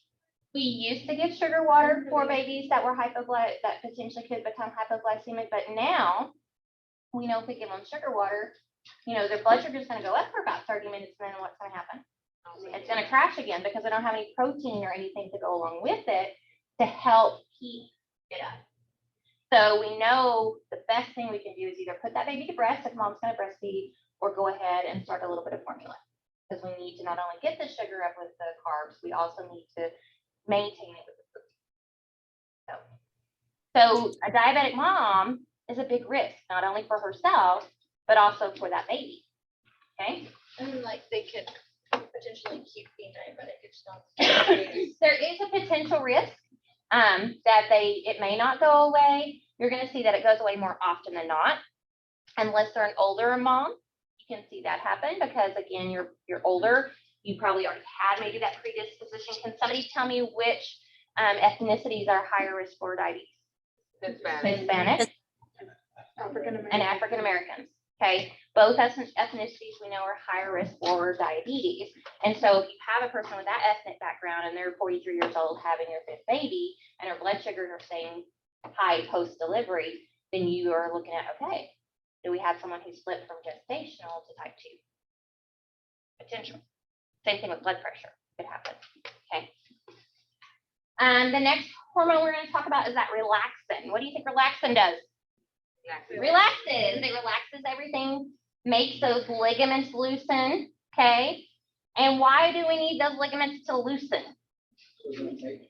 So it's not tight, and what can happen? The baby can come out, right? We need that pelvis to kind of loosen, those muscles to loosen, and it hurts. Okay. And my poor little sister, when she had her first baby, when she got pregnant, she was like a size 0. And I told her, Andrea, guess what? You can just go sell those jeans because you'll never be a size 0 ever again. And she was like, why? I was like, because your hips are going to be wider. Why? Like, this is the hormones.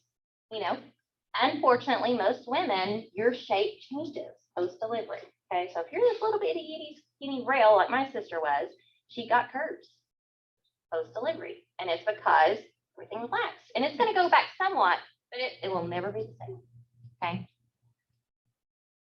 So relaxin helps reduce that tightness and tension so we can push the baby through that vaginal canal. Okay. There's one other hormone, prostaglandin. We really, with scientific study, have not ever really found out what it does. We know that prostaglandin is found in sperm and semen. And so it can actually, that's why we tell women really the only things that's going to help you go into labor is, walking, because that's gravity pulling that baby down, and intercourse, because we know semen has prostaglandins in them that will then cause that cervix to actually soften and thin. Okay. Without actively using a medication to induce you, that's really the only proven thing. Castor oil, don't do it. You're just gonna whip yourself and not have a baby. And if you happen to go in labor with it, it's just because you were gonna go into labor. Okay. There's even some famous restaurants across the nation that have, supposedly this one dish that will make you go into labor. People will actually have that sent to their house via mail. Okay. Yeah, frozen so they can defrost it and eat it and hopefully throw themselves in labor. I'm like, Not gonna work. That's another one, supposedly spicy food, but like I said, if you go into labor after eating spicy food, it's just because you were probably gonna go into labor anyway. Okay, How they say pineapple helps you, do you think that does, or is it just another? that's another old wives' tale. Scientific proof, the only thing that is And walking. sex and walking. Bouncing on the ball. Like what got you there can get That you will there. help just because of gravity again.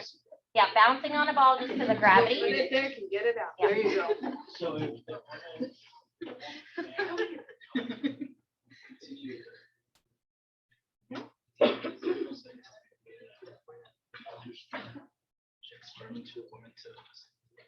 Usually if the medication's not gonna work, then it's not gonna work.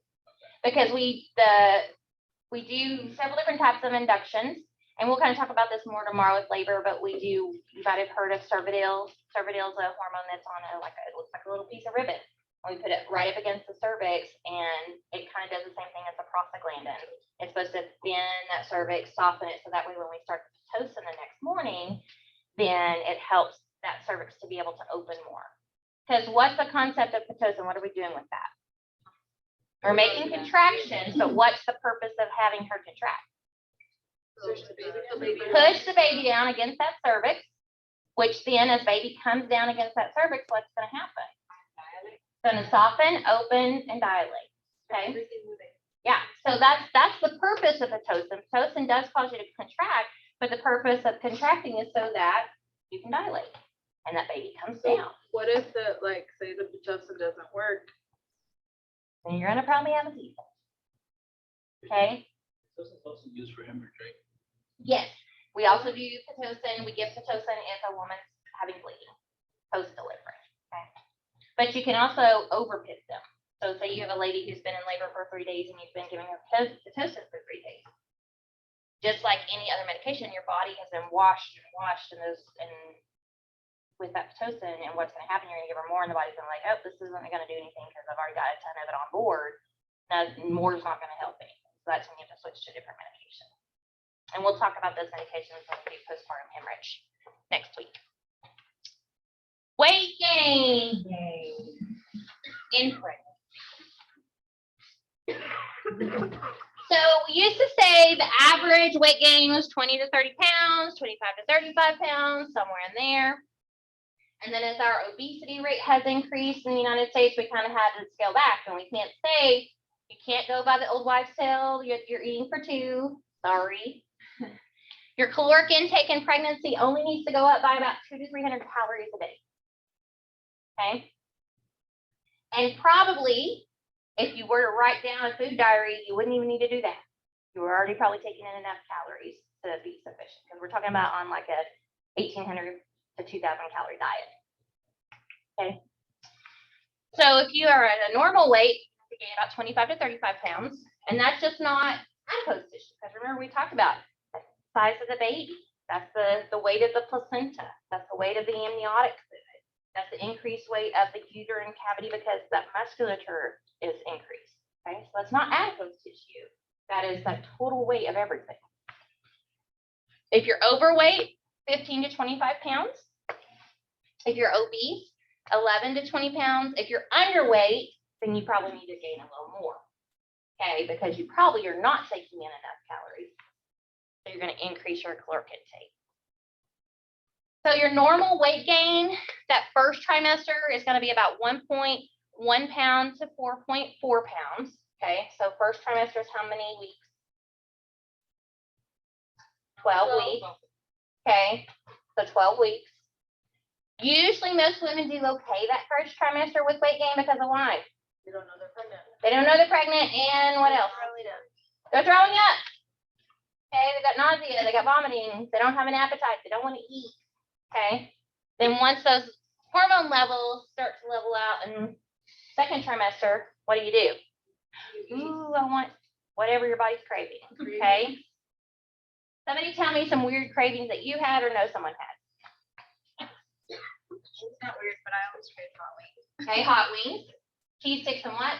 Chocolate chip. Cheese stick and chocolate shake, probably dipping it and eating it together. Okay, pickles from Subway with mayo. I like fries with Frosty, that's a nice. Yep, me too, Wendy's Frosty, I did that with all All I was able to eat was pizzas and slushies. pizzas and slushies. And what did you say? Friend, she wanted. Okay, mac I and would cheese or just pickle freeze juice? them. Pickle. A lot of times when it comes to like your pickly kind of things, it's usually a sodium intake. Your body is actually craving those types of things, and a lot of the cravings you have is related to some type of mineral or vitamin that your body's lacking in needs. Okay, so we'll talk about pica. Let me know what pica is. Yeah, it's eating weird things, uncommon things. Okay, so chalk, baby powder, dirt, soap, and usually it's because there's a vitamin or mineral that you're lacking. And so your body is telling you, oh, you need to eat that. My mom told me a story when she came up and a couple weeks ago over Christmas break, we drove down to Amarillo because my mom was born in Amarillo. And my granddad owned a hotel there. And so we went from the old hotel and it's still there. Okay, wouldn't stay there. Apparently someone got shot there last week. But in the 60s, it was a safe place. And she was talking about my dad's mom and dad had actually moved out to that area when my grandmother was pregnant with my dad. And it was because they kind of followed jobs and they were out there doing some work on either like a gas line or something. And my mom said she remembers my grandma telling her story about it being so dry and dusty, but she craved dirt. And so she would walk around and run her finger along the windowsill and lick the dirt off her fingers. Because her body was craving that taste and texture because of something she needed. Okay. So that's why women have sometimes certain cravings. It's not just because they're pregnant, it's a weird pregnancy craving. It's because they probably need something that they're missing and lacking in their diet. I would crave Coke, like as soon as I would Coke. wake up, I would crave Coke. I drink like 3 or 4 Cokes a day, Mm-hmm. and I was not a pop drinker. Mm-hmm. Yeah, and some people do that, like Keisha at the hospital that works in OB. She was a Pepsi drinker until she had her last baby, and now she drinks Dr. Pepper. She said her taste changed. Yeah, and my first pregnancy, I just love grape soda. It was what I always drink, and now I can't. Now you drink can't drink it, right? So the weirdest thing that I had with all of my pregnancies, I love Mexican food, but I really craved it more so when I was pregnant. But with my oldest, Abigail, I was so sick. Oh my gosh, I was so sick. And I decided the reason was because 2 females were never meant to be in the same body together, especially us 2 because we're exactly alike. And so we butt heads a lot. And so I was so sick with her up until like 14, 16 weeks. And I couldn't eat anything except Taco Bell. It was so weird. I could not eat anything but Taco Bell. And so I would go to work and there was a Taco Bell that was open 24 hours on my way home. And I worked 3 to 11 shift. And so I'd get off at 11 and Taco Bell was still open and I'd be starving because I was hungry, but then I would be nauseated because I didn't want to eat when I was, Zofran would help some, but I'd go by that Taco Bell and I knew I could eat Taco Bell. I'd stop, get Taco Bell and eat it on the rest of the way home. What would you get? Double-decker tacos. They don't make them anymore. That was my favorite. Cream double-decker taco. And by the end of the pregnancy, I could eat 2. And so, but that's what I craved, And so, again, a lot of times it is kind of cravings because you do have your favorite things, but usually there's something, if it's something weird like pickle juice or a type of like toothpaste. I've seen women eat toothpaste. There's usually something their diet's lacking that they need. My oldest son, I ate rollies like they were going out of style. And it wasn't because I had indigestion, but it was chocolate that I just loved. Okay. And it was probably I needed magnesium because there's a lot of magnesium in anti. What's the medicine? Sorry, guys. Okay. So pregnancy weight gain. That's kind of a sore topic at a lot of visits when you go see your doctor, right? Some doctors are really good about being nonchalant about it. Some are not. They'll get in your face and be like, you need to stop gaining weight. Okay. Some doctors are like, oh, that's your body. Whatever you want to do. Okay. So one question. So if we have someone who's already kind of overweight or obese and they gain more weight in pregnancy, what are some things we're thinking? Potential risks. Gestational diabetes. Gestational diabetes, more cardiovascular pull, you're gonna, because you're not only carrying weight of baby, but you're carrying the excess weight you already have, and now you're gaining more weight. Breathing problem, Breathing problems, a bigger baby. a bigger baby because we're at risk for diabetes, and plus they have a higher caloric intake, so that baby's gonna get more calories per day. What about with delivery? Right, possible C-section, because think about, not only does the adipose tissue add to just, your weight, it adds to room in that pelvis. So if you have extra adipose tissue, even if you have an adequate pelvis, there's a potential you may not be able to push a baby out through it because of the excess adipose tissue. But then with the C-section, what is that gonna be a risk for? Hemorrhaging. Risk for infection because you already have excessive tissue, and a lot of people have the pantus or the apron. And so there, if they have a C-section, delayed healing because you don't have an open air area. Okay, so there's lots of things you have to think about that's related to being obese or being overweight. In fact, when I was pregnant with my kids, I would tell everyone at my doctor, if I have to have a C-section, I do not want a thin incision. And that means where they do that lower cut on the abdomen, I wanted it up and down. And my doctor, why do you want that? I was like, because I'm overweight. I don't want to be at risk of having an infection. So I know the risks, and I would just rather have an up and down incision on my tummy. I'm never going to wear a bikini, so I'm okay with that. My uterine incision would be the same as everyone else, but my skin incision would be that way. And that's because as a nurse, I knew, I was educated. I understood the risk factors I had with being an obese woman and having babies if I had to have a C-section. And that's the problem. We don't educate sometimes, Yes, some facilities will automatically put a wound vac on that incision just to help draw the blood, keep it kind of clean, but not everybody does. It just depends on the facility and the provider. So now we're going to talk about how do you know you're pregnant? Okay, so these are some subjective or presumptive signs of pregnancy. Okay. First one, amenorrhea. What does that mean? No period. You haven't had a period. That's kind of usually your first sign, right? Missed a period. Nausea and vomiting or morning sickness. Not for everybody. Some people don't suffer from nausea and vomiting. Excessive fatigue. You may notice this the first few weeks. Urinary frequency, and that's due to that uterus growing and also to the hormones that your body's producing. Okay, you feel like you got to go pee all the time. Breast changes. What's the most common thing? Tenderness. Oh, tenderness. Okay, and that's because those hormones are already activating those mammary glands. Okay. Engorgement. So you'll notice they're a little bit bigger. You'll start to see your veins a little bit more. Some women, it's quickening, which is what? Movement, fetal movement. Okay. They may start feeling that baby move and go, oh my gosh, I'm pregnant. A lot of the times I've had this happen when I have a mom who's breastfeeding postpartum and not using any other form of protection. And they've ovulated and they're pregnant. And they're like, oh, so I'm not having a period. I'm good. I'm breastfeeding. And then all of a sudden, that didn't feel like a gas bubble. That felt more than a gas bubble. Okay. It happens. So 18 to 20 weeks, a lot of times if it's your first pregnancy, and maybe you have irregular periods because you have PCOS. And maybe you don't have some of those other symptoms because not everybody does have all the classic pregnancy symptoms. And then all of a sudden you're like, my belly's growing and there's something moving in there. What's going on? Okay. Usually you're going to feel quickening about 18 to 20 weeks. If you get to that 22 to 24 weeks and you haven't felt the move, then we talked yesterday about you need to look at some neurological assessments of baby. If a mom has had a baby before, you're going to notice it sooner. Okay. I've had people say as early as 14 weeks that they felt the baby move. I'm kind of like, yeah, that was probably gas, but I'll let you believe that. Okay. But average is about 16 weeks. Okay.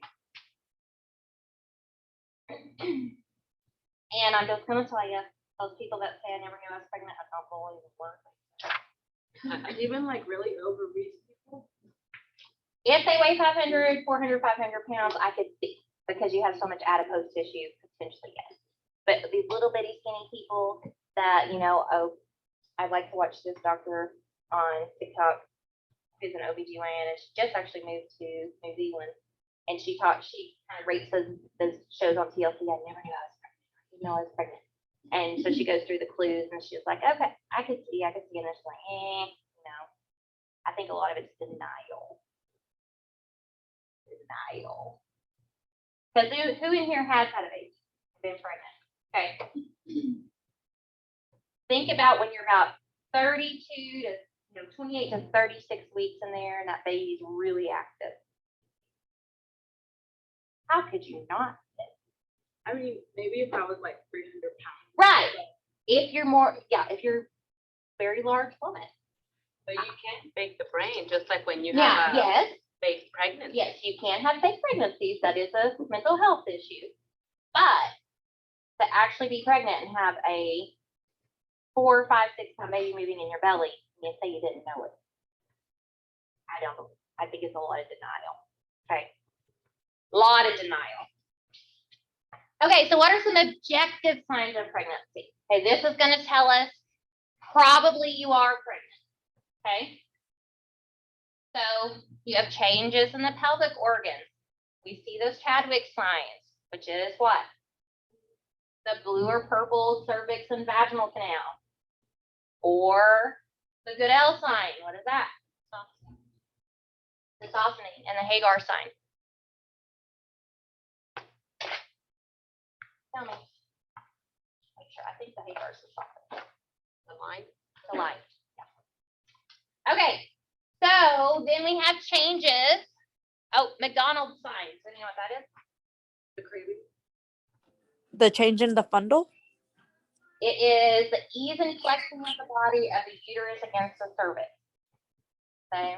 McDonald's line. I was like, Archie. You don't have to know what it is. Arches. Yes, the arches. That's the McDonald's sign. You're going to notice enlargement of the uterus. Your tummy's going to start growing. Okay. Your belly's going to get bigger. And it also depends on, do you have a long torso? Do you have a short torso? Do you have much adipose tissue? Do you have little adipose tissue? So people start showing at different points in pregnancy depending on the make of their body. Okay. Braxton Hicks contractions. Maybe you don't know you're pregnant and all of a sudden you start having contractions. Again, denial. Uterine souffle. Okay, I'm just going to tell y'all, until I started teaching, I didn't know what this was because this isn't something that we do. But it's not like you're making a souffle with the fire and the cream and all that and the sugar. Okay, no, it's the soft flowing sound when you auscultate the abdomen. And it's basically the flow of the blood through that placenta that you hear. Okay, so if you put the ultrasound on the mom that you're trying to get heart tones on baby, a lot of times you can pick up that uterine souffle. It's the sound of the blood going through the placenta, and it usually matches mom's heartbeat. Okay, because it's her heart pumping that blood through.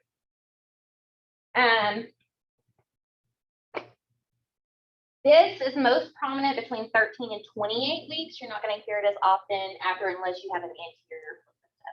Okay, if you have an anterior placenta where it's on the front of that uterine wall, then you're going to still be able to hear it later. Pigmentation and striaea. So they notice that their breasts are getting darker. They've got that line. Their face mask occurs.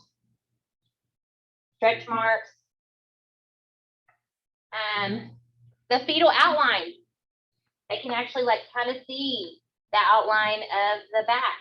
Okay, if you have someone who's a really thin person, you can actually see them push out an elbow or a hand or a knee. Now, can you see every little toe and finger? No, but you can see a prominent part of the body pushing out. Okay, and so that's like, woo, there's an alien in there. Okay, or you can have what's called a ballotable fetus. So, like if you're doing a cervical check on a woman and the water hasn't broke, you can feel that head kind of floating down towards the cervix. If you push up a little bit, you'll feel that baby kind of float back up. That's ballotable. Okay. Or a positive pregnancy test. Is there any other time that you're going to have HCG in your hormone and the HCG hormone in your body? Problems with the kidneys, is it? Possibly, yes. There are potentially a few other times you could have HCG in your body. Okay. It's other kind of disease processes, or there is a type of cancer that causes you to have HCG. One is related to what's called a molar pregnancy.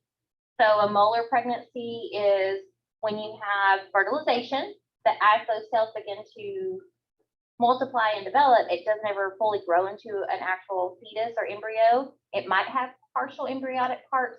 Most of the time it doesn't. It's just a clump of cells. And so usually with the molar pregnancy, you're going to have a higher HCG hormone, that you're going to have a growth in the abdomen faster, because it's just, think of a cancer. What happens to cancer cells? They just multiply and multiply rapidly, right? So that's what's happening to this molar pregnancy. Those tissues are multiplying, and they kind of look like clusters of grapes. Do Okay. you eventually have a miscarriage or? You eventually, your body doesn't recognize that it's not a pregnancy, and so you usually have to have a DNC with a molar pregnancy. And so, but because of that rapid growth of cells, there's always the potential that you could develop cancer from those cells. And so a woman who, if she ever has a molar pregnancy, is recommended to wait 1 year to have another pregnancy, because we're going to monitor those HCG hormones. And if we ever see a rise in them, then we're going to be concerned that maybe there is cells that were left behind and now are cancerous. Okay? And it's called chorionic carcinoma. Okay? And so, but there are a few other female cancers that could potentially cause HCG to be formed. Very, very rare. So if there's a positive pregnancy test, we're going to just be assuming you're probably pregnant. Now, can you have negative pregnancy tests and be pregnant? Can happen. And it's usually due to dilution of urine, the way your body is putting out that HCG hormone. Or people that actually get their periods throughout. It's not a true period. Okay, you're not really shedding that lining of your uterus. It's usually either related to vascular change in the vaginal canal and cervix, and so you're bleeding from there, or it's from that implantation. And so as that baby, think about as that baby burrows in there, well, that's very vascular, so it's going to bleed a little bit, so you're going to spot it. Okay. Can also be related to a hemorrhage that can occur behind the placenta. Okay. And then a lot of times that just reabsorbs. Sometimes it's close enough to the edge of the placenta that it can kind of release some of that blood that hemorrhages out. And that's the bleeding that you see. So it's not a true period. Yeah. A woman never truly has a period in pregnancy. If there is ever bleeding noted, it's more so going to be related to one of those things. And it's never going to be the same as a normal period. Okay. If she says she had a normal period in her pregnancy, then we've got to think, okay, do we have placenta previa? Okay, do we have enough blood coming out is due to placenta previa, or do we have an abruption? Is that placenta pulling away from the wall? Okay. That would make the delivery more dangerous. Yes. And if it's early in pregnancy, their risk is very high of bleeding. So diagnostic positive signs of pregnancy. So these are things that are actually going to prove that you are truly pregnant. Okay.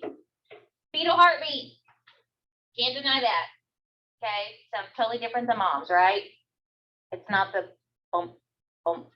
It's the bump, bump, bump, bump, bump, bump, bump. Okay. Super fast. Does anybody know what the normal fetal heart rate is? 160? 160. What's the lowest? 140. 110 to 160.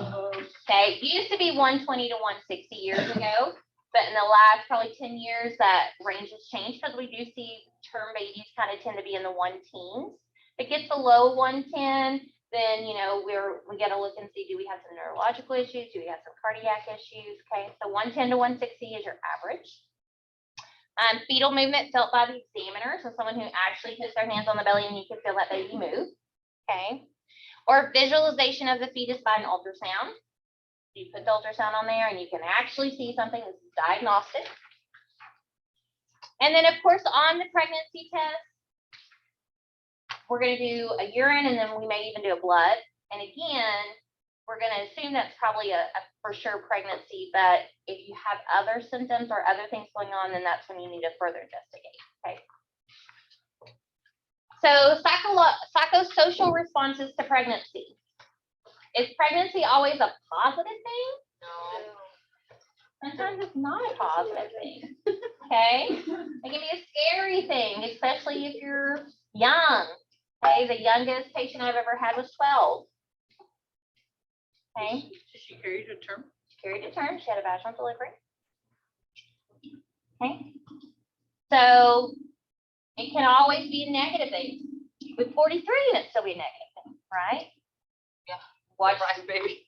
Yeah, but there was a woman that I follow that she was pregnant with her 8th child, and she's very angry. She's angry at her husband, she's angry at God, and it's because she did not want any more children. Did she tire to do something that she did? Well, she was on it, they were doing natural family planning. Okay. Right. Exactly. But yes, it can be something you don't expect. I've had 2 patients that I had in Arkansas. One was a professor and an administration person at the community college there. She had 2 older children. One was like 21, the other one was 23. And all of a sudden, in her early 40s, and guess what? She was pregnant. And she was like, oh my God, what happened? You know? So what a lot of women, if you don't know, you think, okay, I'm in my early 40s, still having periods, but I can't get pregnant. I tell people, if you're having regular periods every month, you're still ovulating. Which means what? You can still get pregnant. Okay? And then another woman, she worked at Walmart. She was in her early 40s, and she had a daughter who was pregnant. And she was pregnant. Okay? Actually, hers was she had an IUD in. The third one, she had an IUD in, but she had a very, very heavy period a month or 2 after getting it placed. So it came out in a blood clot. So she thought she still had the IUD, but she didn't. She got pregnant. So if you are young, if you're old, it doesn't always mean it's planned. So it can be detrimental. It can be scary. It can be a big change. Okay. So we have to look at pregnancy could possibly be a crisis. Okay. Yeah. Yeah. You and your affairs, girl. I'm just saying, that would be a crisis. You know, it could be. You know, As long as it's still Hispanic and the husband was Filipino. You'll never know. have those cases too. So pregnancy can be a crisis, okay? It can be a disturbance. It can be a conflict in which equilibrium, sorry, my brain's not working today, cannot be maintained. So something is changing. Our norm is no longer a norm. Okay, life is going to change big time. So we have to look at, it could be positive, it could be negative. So when we have this patient come in, just because they're pregnant, we can't assume it's a good thing. Okay, so we have to always look at body language, expression.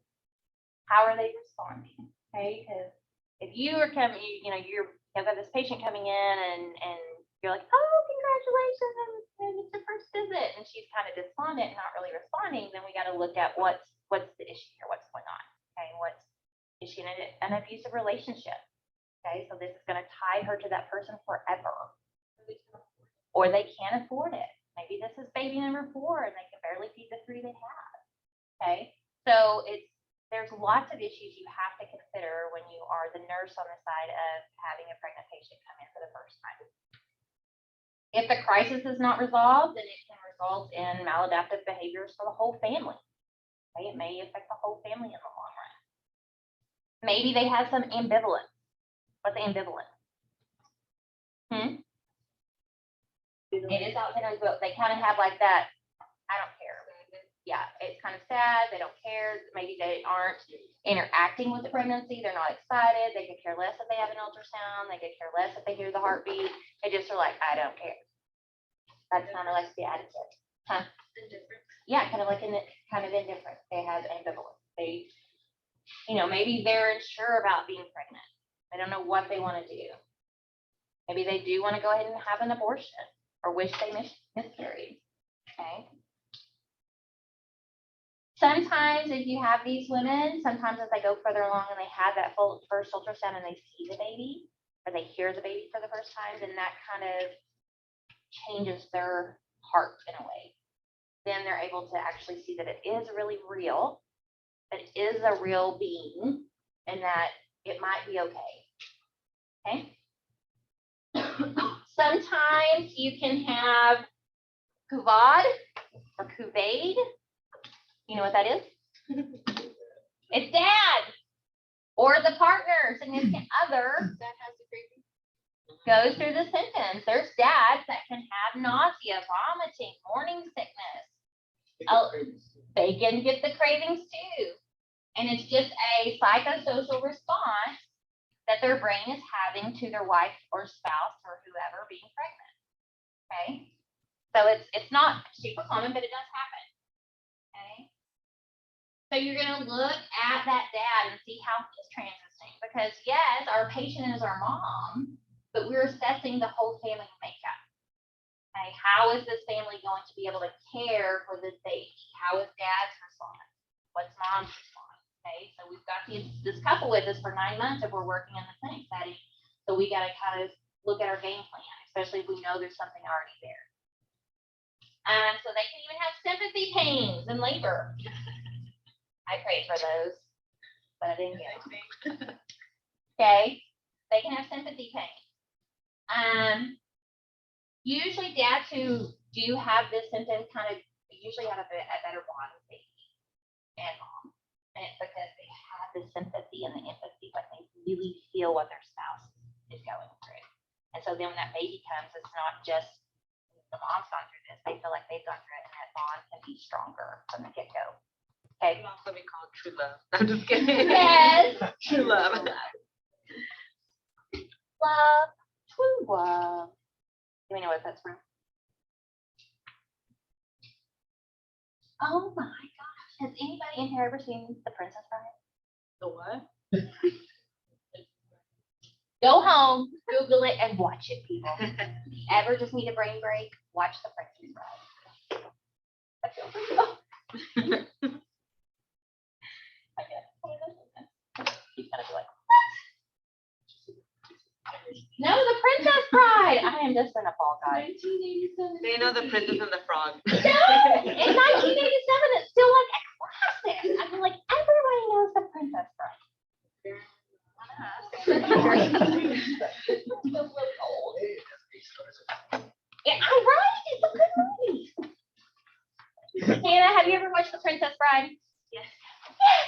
One person in the whole class. Really? Yes, right? That's what I said. Really? Oh, that's a great one. I said, love, true love. I would have totally gotten that. For some reason, I was thinking maybe Little Rascals, but no. No. Yeah, that's what I'm thinking too.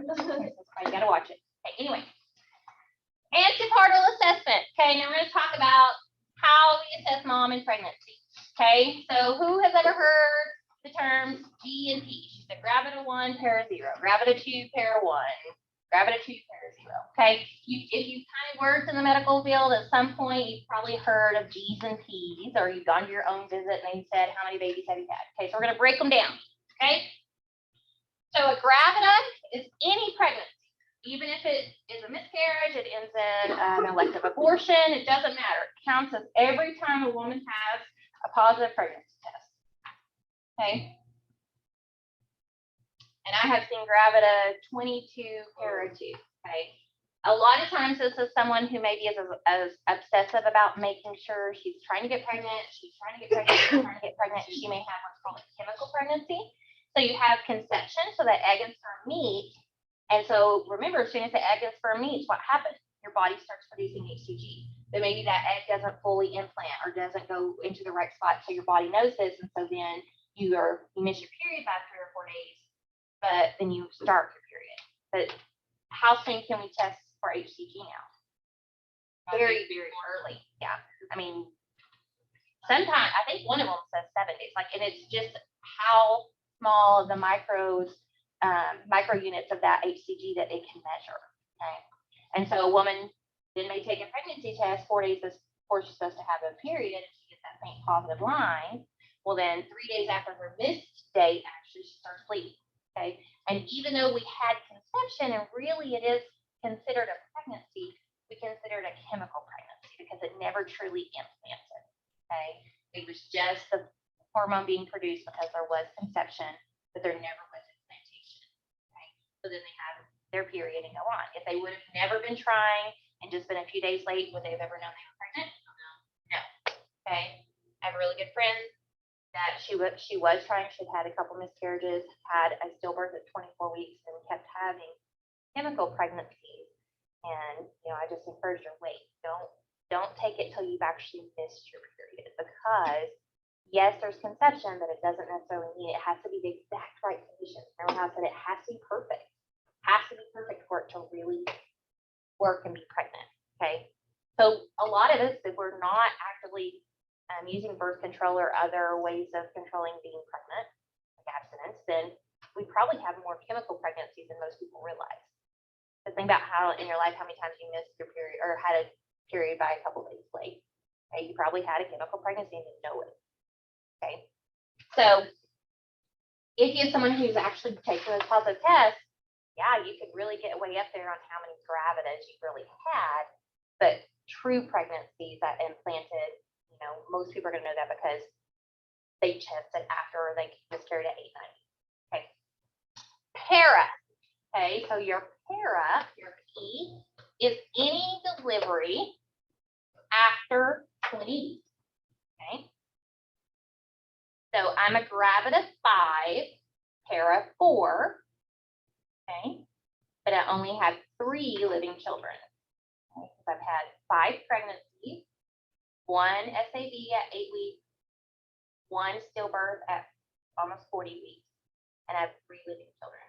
So I've had 4 vaginal deliveries, but I have 3 living children. Okay.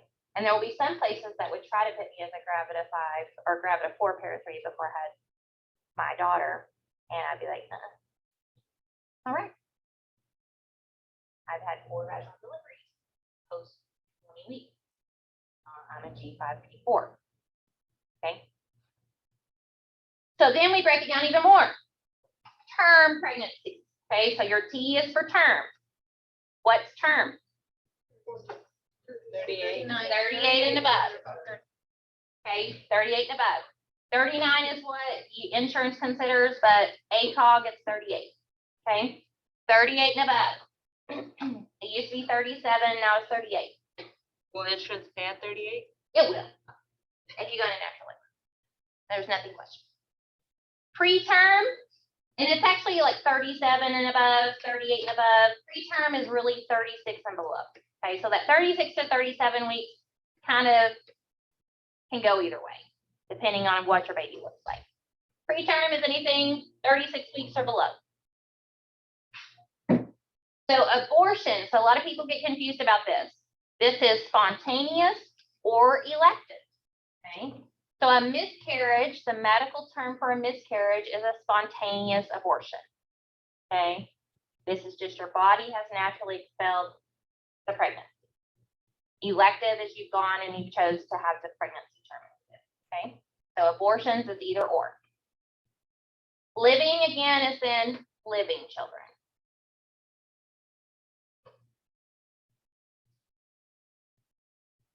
So an abortion is anything less than 20 weeks. So if you have a woman who delivers a baby at 18 weeks, even though she's had a vaginal delivery, it's still para 0 because it was after 20 weeks or before 20 weeks. Anything after 20 weeks is para. Okay.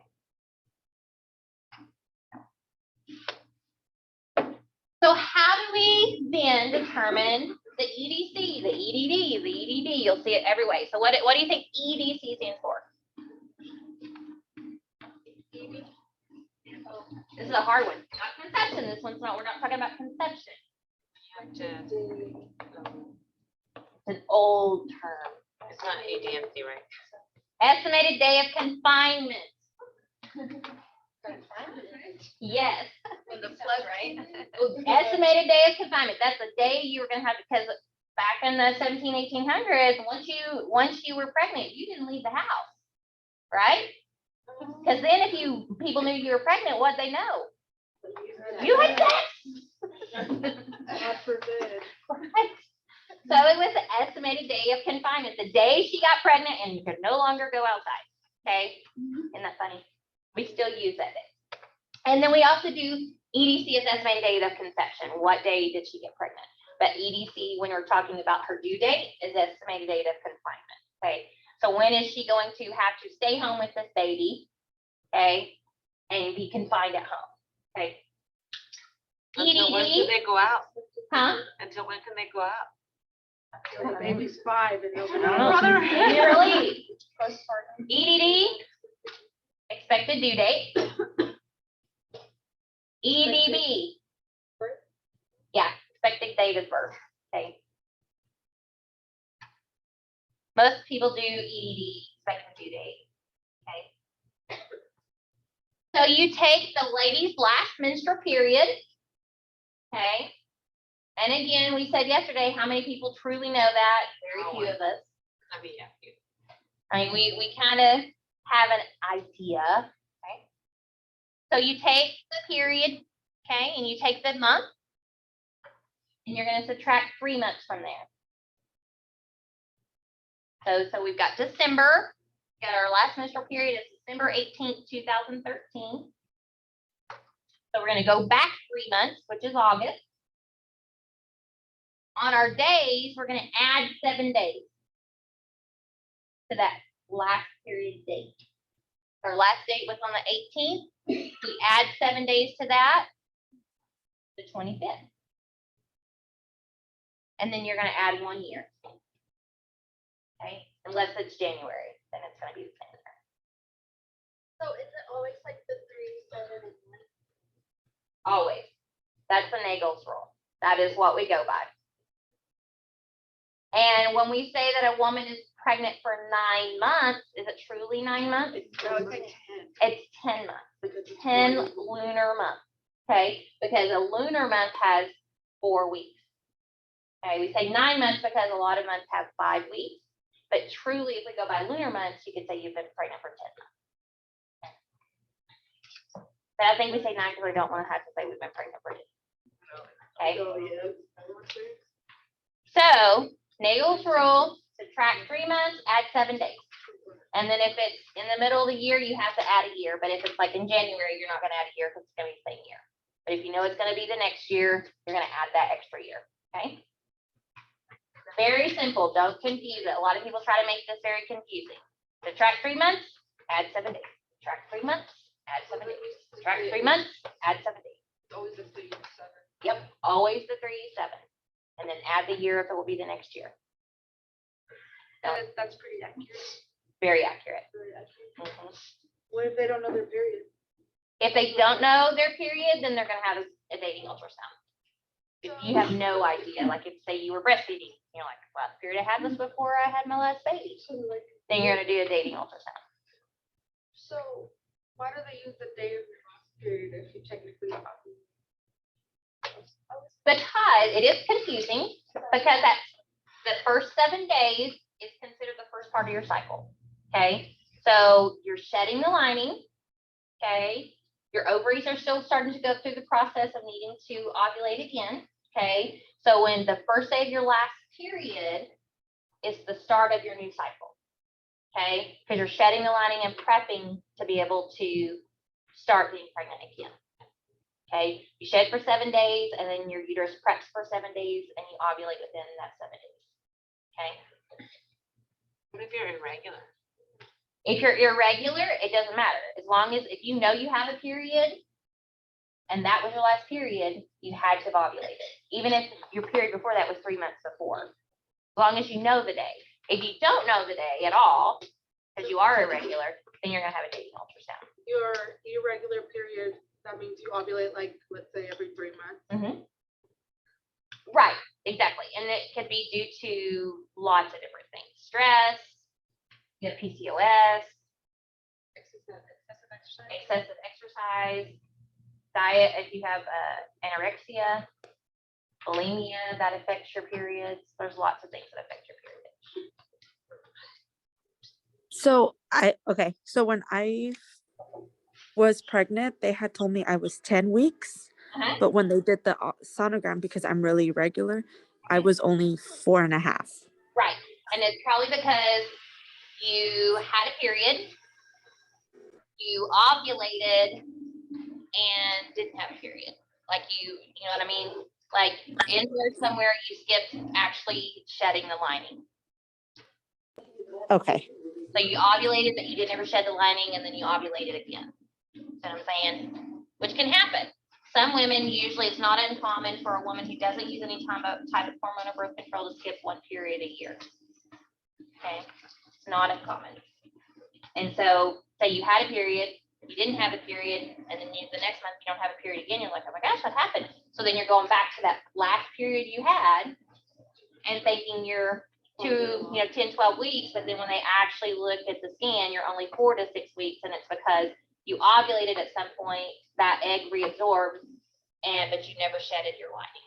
So if you have more, Okay. do you have like multiple periods in a month, do you ovulate every time? No, not necessarily. So a lot of times if you have irregular bleeding, like say you have a period and then you bleed another the next week and the next week, that's going to be more so with hormonal changes. And it's not going to be that you've ovulated every time. It's just going to be due to hormonal changes and it's causing your uterine lining to shed and bleed. So, okay. What was the thing you said was the best time to get pregnant? So the best time to get pregnant is 7 to 14 days after your last menstrual period. So you bleed for 7 days. So as soon as you stop bleeding, we recommend you start having intercourse every other day from that day to day 14. Why not every day? Yeah, I was supposed to ask too. Sperm builds up. You want to allow the sperm count to increase because if you have sex every day, the count's lower in that sperm. But if you do every other day, the sperm count's higher. And again, remember that sperm can live for 3 to 7 days inside the vaginal canal and vault, uterine vault. So you do every other day for 7 to 14 days. And 7 to 14 days or 7 to day 14? 7, same, like 2 weeks. Off and on for 2 weeks, basically. But though you do have to sometimes consider some women don't have a 28-day cycle. That's based on a 28-day cycle. Some women do have a 34-day cycle, a 42-day cycle. So you kind of have to look at your cycle. So that's why if you're trying to get pregnant, you get a match your cycle because some do have longer cycles than others. The average person is gonna have a 28-day. If it's a longer cycle, then your days are gonna be a little different. If it's a shorter cycle, then Right, and sometimes it can be. You can have a 21-day cycle. There are people that have their cycles more often, and so your days are going to be a little bit different too. Okay. Gestation is the number of weeks since you had that last menstrual period. Okay. So when we say weeks of gestation, we talk about months, but when they come in to deliver, we want to know how many weeks they've been pregnant. Okay. Because that's going to give us a better idea if they're close to term or not. Term, again, is 37 to 42. Like I said, ACOG and the changes, we still say 37 to 42. 38 is optimal and above. We still know 37 to 38, those babies can still have a slight risk of some respiratory issues, but technically term is 37 and above. Preterm is 20 weeks to 37 weeks. Okay, so we know the age of viability a lot of times was, just even a couple years ago was 24 weeks. So we've had babies even at 21 weeks and some days that have survived. Okay, just depends on what facilities you have available. If you're in a big city that has a good NICU, possibly. If you deliver 21 weeker here in Liberal and you have to wait 3 hours for transport, probably not going to happen. Okay. Early term, again, this is where we can break it down. Okay, early term, so they're still term, but they're still kind of early, is that 37th week to the end of the 38th week. Okay, so they're still term, but they're early term. We still know there's potential for some respiratory complications with babies. Full term, 39 weeks to the end of the 40th week. Okay. Late term is at 41 weeks. Okay. So when they reach 42 weeks, they're post-term. how often does that happen? Depends. So when I worked in Dallas, we didn't induce anyone until 42 weeks, till they were post-term. And then they got their first induction. If everything looked good, you didn't dilate, you didn't change, you went home, came back in 48 hours and did it again. Oh, wow. You didn't change, everything looked good, baby was good, you didn't dilate, you didn't change, you went home. And you came back for your third induction.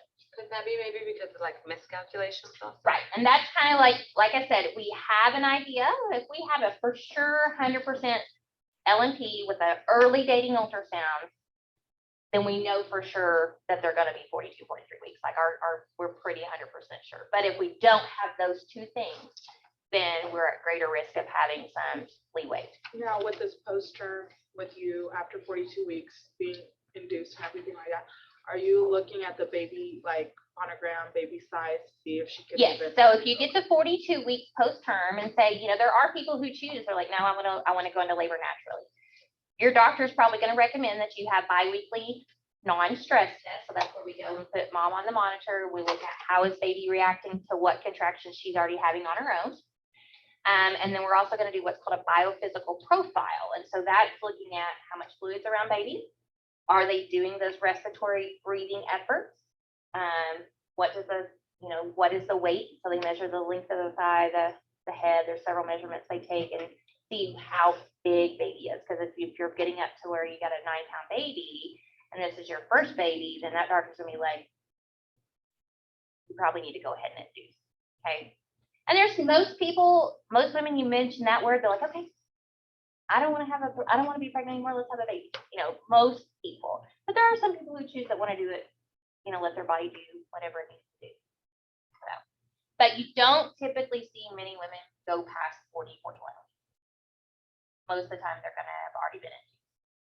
And the reason is because once you hit 42 weeks and greater, you have risks of stillbirth increase. You have risk of having some dysmaturity syndrome where that baby starts to lose that brown fat. And so then they're going to have complications post-delivery just from being too old. Okay. So, yeah, so you do have some higher risk if you go past term. On mine, I was actually 41 weeks on my first pregnancy, and so I was induced. And then if I reached the 40 or 39 week, they would go ahead and on my other pregnancy. Yeah. Because of it. And so, sometimes it depends on the doctor, but you have to remember, a lot of moms' first pregnancies could go to 41, 42 easy if they are letting their body do what it wants. Easy, because it's your first baby. We really don't know what triggers labor. Studies have been done. They think it's, the uterus gets to a certain size and it triggers the brain to start producing hormones to have a baby. They think it's related to, your own hormone makeup. I mean, we really don't know. And when I worked in Dallas, they were doing studies. They would come, if we had a term mom who came in labor on her own, we could call the study nurse and she would come, give them the information, say, do you want to be part of the study? Then she would draw blood and they would look at tons of different things, What would cause the water to break, but the cervix not to dilate? Depends. The The physician, No, but like just naturally, it just depends. I mean, some scientific things show like a drop in barometric pressure. The atmospheric pressure changes, and so it causes that bag of water to break. I mean, we really don't know what causes women's water to break without labor. Okay. And some women can go through full labor and their water never breaks, and then we deliver a baby in full inside the sac. So I've seen it done several times. But it's we don't know. We know a lot in medicine, but there's still some things that are a mystery. What starts labor and why a woman's water breaks, kind of some of those things. Oh, okay. So gravida, you're going to hear some terms related to gravida. So nulla gravida, never been pregnant. Nulla means none. Okay. Prima gravida, this is her very first pregnancy. Okay. Multigravida, she's had 2 or more pregnancies. And then there's one more term past that called grand multigravida. And that's 5 or more pregnancies. Okay. So if I still had a uterus and got pregnant again, I would be a grand multifera. Okay. But thank the Lord I'm not suffering. Para, again, same thing. None, first, more than 2. So, but you're gonna hear gravida more than para, multigravida, primigravida. We usually don't use those terms, the paras very often. So when a woman is pregnant, this is the McDonald's sign. We talked about measuring the fundus, okay? If that fundus is growing up inside the uterus, then you're gonna be able to measure it, okay?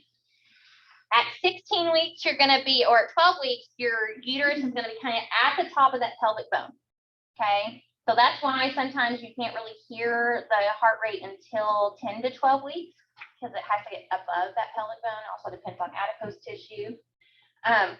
If it's a really small person, you might be able to hear with an ultrasound at 8 weeks. Just depends. But your prime window is 10 to 12. 16 weeks, it's going to be about halfway between the umbilicus and that pelvic bone. 20 weeks, it's going to be close to the umbilicus. And then full term is going to be right up at that rib cage.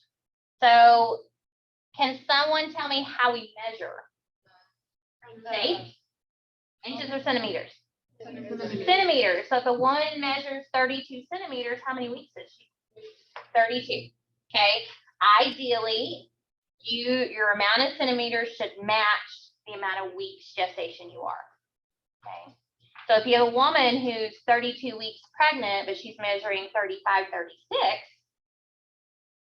then something's either we got a really big baby, okay, or we have hydramnios, polyhydramnios, we've got too much fluid, okay. I wish I would have put the picture of my sister on here. With her last baby, she was borderline gestational diabetic, and so she was 37 weeks when she had my nephew. Her fundal height measured 42. Yeah. So tell me, what do you think some possible risks would be with hydramnios or too much fluid related to mom and baby? Maybe not grow. The contractions. Baby will still grow. The contractions. Possibly because you have over distension of your uterine cavity. Early delivery? Huh? Early delivery? Possibly because if it's growing and getting bigger and the body's like, okay, it's term, but it's not really term. Does the baby intake more fluid? Not necessarily. Does it affect the baby's skin? Not necessarily. Maybe the. What if the water breaks and you got lots and lots of water? Nope. They don't have any. What's gonna happen to that cord? Yeah. The cord's gonna come out first, right? If you got too much water around this baby, okay, it's got a big old pool, that cord's just floating and having fun. Her water breaks, and it's not the normal 500 to 1,000 mLs of fluid around her. You've got 3,000 mLs of fluid around this baby and extra water. That cord, because it's gonna have to drain more fluid out, it's a bigger risk that cord's gonna come before the head. So what happens if the cord comes before the head? It can get really old and some of the baby snack. That's possible, but we're talking about if the cord's already out. Uh, Where's the head gonna go if the water's gone? And the cord. It's gonna get against the cervix and it's gonna put pressure on the cord. And what's gonna happen to that baby's heart rate? Yeah, you're gonna see a big D cell. And you're gonna have a baby that's heart rate's gonna go down because now the blood flow through the placenta to baby is gonna be decreased, which then affects its blood flow, right? Because that blood's pumping through that placenta and now it's compressed. So you're gonna have a baby that their heart rate's gonna tank, okay? So if you have a mom that has excess fluid, hydramnios, if her water breaks on its own and she's at home, you have a big risk of having what's called cord prolapse. So that cord comes down into the vaginal canal or that cervical opening before the baby's head does. And you're at big risk of having a compromised baby that may not make it because if we can't get baby out fast. So if we have a cord prolapse in OB, so say I go do an exam. So like I checked my mom the other day and her water broke when I was doing the exam. So if that happens, we keep our hand there to allow that baby's head to come against, so we can also feel to see, make sure that cord doesn't fall down in front of that head. If that cord falls down in front of that head, I can't push it back up because it's very fragile. Okay, I don't want to cause bleeding in that cord because now I'm going to have hemorrhaging if I do. It's an emergency C-section. You leave your hand there. You leave your hand in. You put pressure up against the baby's head, not the cord, and we're going to push the head up, and you're going to get on the bed and ride it. What if like you make an intention? It won't hurt it. No, because remember that that head made the mold. It's fine. Okay. That's something like similar that happened in my second pregnancy, but she was tangled in. Right, and so if you have polyhydramnios or hydramnios, the cord, so with my stillbirth, that's what happened. I had too much fluid. I had a 2-vessel cord. The cord went around the neck twice, was wrapped around his body, then around his leg. It was a very long cord, very thin cord, had no wart and Shelley, and it had the knot. So when he got entangled in that cord and pulled that knot completely too, it cut off his blood supply. And so I was concerned that he was distressed because I was, I'm a nurse, I know what happens, but thankfully his fluid was clear. So that let me know he wasn't in distress. He just peacefully passed away. So with hydramnios, you have the risk of cord entanglement around baby. You have the risk of cord prolapse. Okay. So if we measure mom's tummy and she's measuring bigger, we have to think 2 things. I got a really big baby, or I got a mom that's got too much fluid. So then we got to assess further. Okay, she's probably going to get an ultrasound, a scan. So then we're going to measure baby's weight by the measurements, and we're going to measure those pockets of fluid to see what our measurements are. Okay. So does it make sense on the centimeters to weeks? Yeah. You got 32 centimeters or 32 weeks. So what if I measure a mom and she's 32 weeks and I measure 28 centimeters? Smaller baby. Could be genetics, right? Because maybe I got 2 really small parents. But what else could be a potential? Not enough fluid, malnutrition. So I've got what's called intrauterine growth restriction. My baby's not able to grow because of some reason. Maybe I've got insufficient flow to my placenta. Is mom a smoker? Is she obese? How's her diet? You got to think about those considerations. Could it be that she's just carrying like the baby towards the back now? No, usually, because when they're laying flat on their back, you're measuring that full abdomen. And they're so, not allowing their baby to grow because you know how like some yes, they wear tight pants or they put bands around. That could be a possibility too. Yeah. Yeah. So, so that's why we measure the fundus, like, oh, that's old school. No, it's a true way of actually assessing how is the growth going. When you're measuring that, you're like going, So you're going from the pubic symphysis, so you can see kind of like where the top of her pubic hair is here, that you can feel that bone, okay? And you're measuring to where you feel the hardest part of her top of her of that actual uterus, okay? So it feels almost like a ball, okay? And we're gonna actually practice this tomorrow in skills lab and stimulation, okay? Actually measuring and feeling, like what are we feeling for, okay?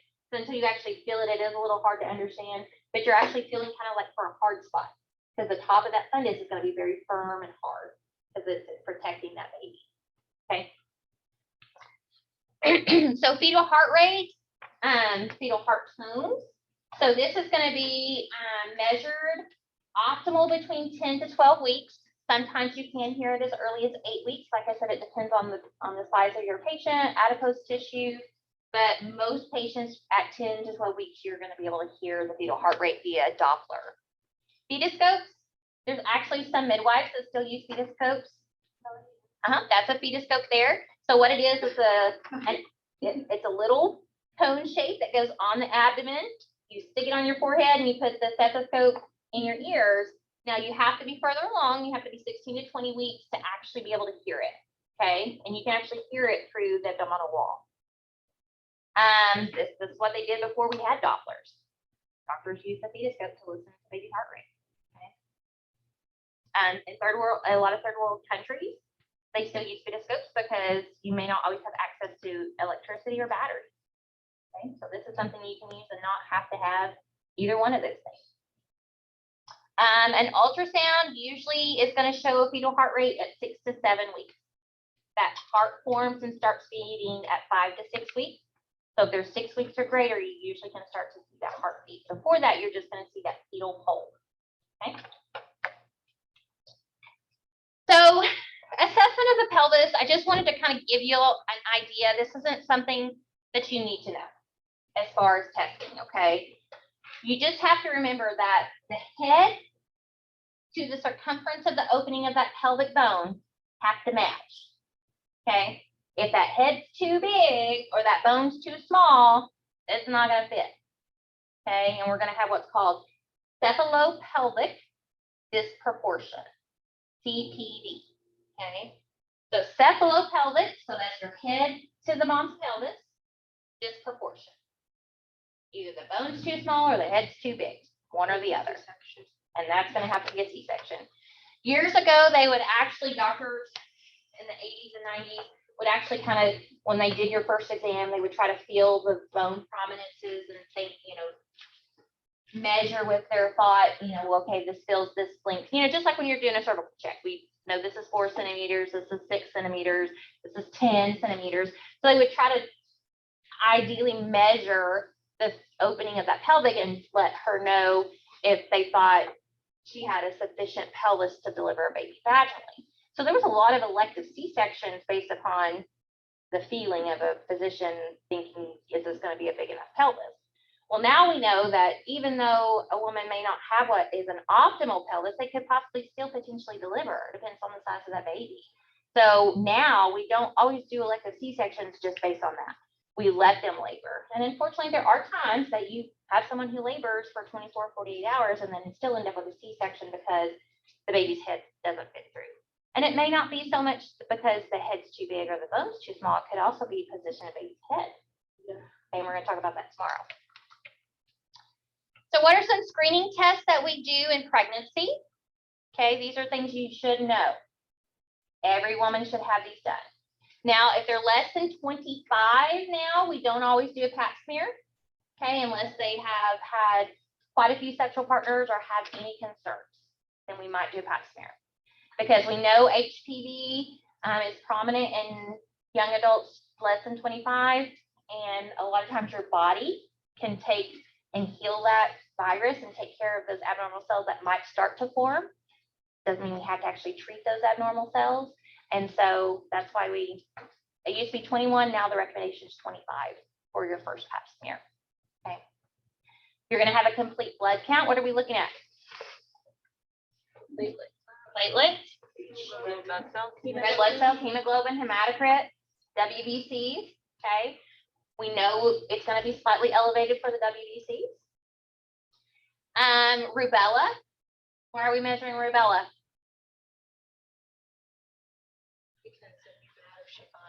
Right, if she is not immune to rubella and she gets exposed, she has a very big risk of losing that baby if she gets rubella in pregnancy. It also can cause some very bad congenital conditions to baby if she gets it while it's in that developing stage. It's a virus. So it's a measles, mumps, rubella. It kind of falls in that same family, the MMR. And so can you give a woman an MMR while she's pregnant? Yes. No. No. It's a live virus. You cannot give an MMR during pregnancy. You're going to give it before they go home after they deliver because you then want to start building that immunity. And if she's breastfeeding, then transfer that immunity to the baby. But it's a live virus. You cannot give an MMR. You can give a Tdap because it's not a live virus. Okay. We're going to do blood typing. Okay. We're going to talk more about ABO next week when we do the newborn pediatrics, because it does blood type of mom and baby can affect mom. So if mom is a negative blood type, what are we going to give her in pregnancy? Okay, so she could possibly have positive antigen, so we're going to give her Rodam. Okay, so if she doesn't have that antigen, okay, if we don't have that positive antigen for the Rh factor or the D, then we have to give her Rodam. Because what happens is if baby is positive blood type and mom is negative blood type, and we've got this very thin layer of tissue between that placenta and that diffusion's going on, is there a possibility baby's blood could go into mom's blood? Yes. Okay. It could happen. So now baby's blood is floating around in mom's blood. She has negative Rh factor, and it senses this positive Rh factor. What's the body of mom going to do? Gonna fight it. Gonna send out its warriors and go, we don't need this. This isn't supposed to be here. We're gonna take care of it. Okay. Well, if this is her first pregnancy, those antibodies aren't really gonna do anything to that baby, okay? So, say she doesn't get the RhoGAM, because she has a home delivery, doesn't go see a doctor, doesn't know she has a negative blood type, she gets pregnant again a year later, has another baby, okay? It's a positive blood type because dad's positive. What's gonna happen that time? She's not gonna be able to. She's gonna be scared. She could potentially miscarry. And the reason is because say when that baby starts, because remember, its blood type is determined as soon as conception occurs. It's burrowed down into the uterine wall, into that endometrium, and it's caused it to have some of its RBCs be released, caused some of the blood to be mixed between mom and baby, and it's got the positive blood type again. And mom's body recognizes this, hey, I remember this. And it already has those antibodies built up to fight against that positive blood type, and so it's going to attack. And so she's more than likely going to miscarry, maybe even before she knows she's pregnant. Okay? So someone who has a negative blood type that doesn't receive RhoGAM is a big potential of having multiple miscarriages. Does it mean that it's going to happen every time? No, I had a woman who refused it because of religious reasons, and she had many pregnancies and had only like 3 living children. And it's because she miscarried a lot. They give that drug. So RhoGAM, You know you're pregnant or like when you're in the hospital. so you get RhoGAM at around 28 weeks pregnancy, or unless you have active bleeding at any other time, or say you have a fall, or you have a car wreck and there's a potential there could be some bleeding in there, they're going to give you RhoGAM. Because what RhoGAM does is it gets into the mom's bloodstream, and if it sees that positive blood type of baby, it like wraps itself around it and like forms a cloak. Okay, have you ever seen Lord of the Rings? And you know how they get that cloak, and it cloaks them and they can't be seen by the orcs. You know what I'm talking about? Okay, I don't know Princess Bride, so I don't really know Lord of the Rings. It's like a cloak, or Star Trek. Who's watched Star Trek? Harry Potter. Oh, okay, Harry Potter and the Invisible Cloak. Okay, I guess I'll go that. So the same idea. So it makes that positive blood type invisible. Okay, that's what RhoGAM does. Is it cloaks it, it covers it up, it protects that antibody or protects that positive type of blood and says, we're not here, we're not here, we're not here. Okay. And so then mom will get it at 28 weeks unless we have bleeding or another reason that could potentially cause her to have bleeding that we may not see. But 28 weeks, they'll do a RhoGAM shot and then post-delivery. Okay? Why at 28 weeks? Why at 28 weeks? Because you know, at some point, potentially, mom's been exposed to the baby's blood. And we just have to protect her future pregnancies. So we do it at 28 weeks as a precautionary thing, and we do it again post-delivery. Now, sometimes, like here, we do what's called a fetal bleed screen. So they draw mom's blood, they take it down, and they actually look to see how much fetal blood is in mom's bloodstream. If there's a significant amount, she could get up to 2 or 3 RhoGAM injections. Okay. Some places just do 1 by rule of thumb. Some physicians want to know exactly, because if we do 1, there may not be enough RhoGAM to cloak everything, and then the body still builds the antibodies. Okay. But that's dependent upon your provider and what they prefer. So if you know you're negative and you start taking RhoGAM in your first pregnancy, you're never going to build that antibody. That's why you have to get it every pregnancy. You have to get it every pregnancy because there is a risk. Because think about it. Some people will get their vaccines. Like I had my MMR as a kid, got all my series, okay? Through all my pregnancies was totally fine. And then whenever I started working at the hospital at Southwest Med, my MMR, because they tested me to see if I was still had active antibodies, I didn't. So my body over time slowly stopped building those antibodies, and I had to get an adult booster of MMR. So same thing with the RhoGAM. Even though we know we're covering it, but there's no guarantee it's going to continue for the rest of that woman's life.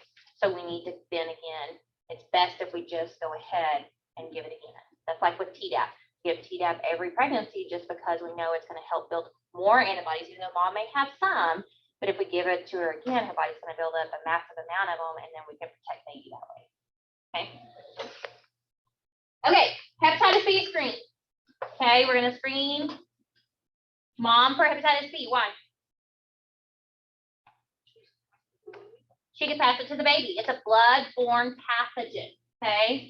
Baby's gonna come through a vaginal canal where mom's blood is. Baby's gonna come through a cesarean incision where mom's blood is, okay? So because of that reason, we have to protect baby. If mom's positive, as soon as that baby's born, we're gonna give it an immunoglobulin, an antibody basically, to trigger its body to start making antibodies because it's been exposed, and we want to build as many antibodies as we can to protect baby from actually developing the virus. Okay.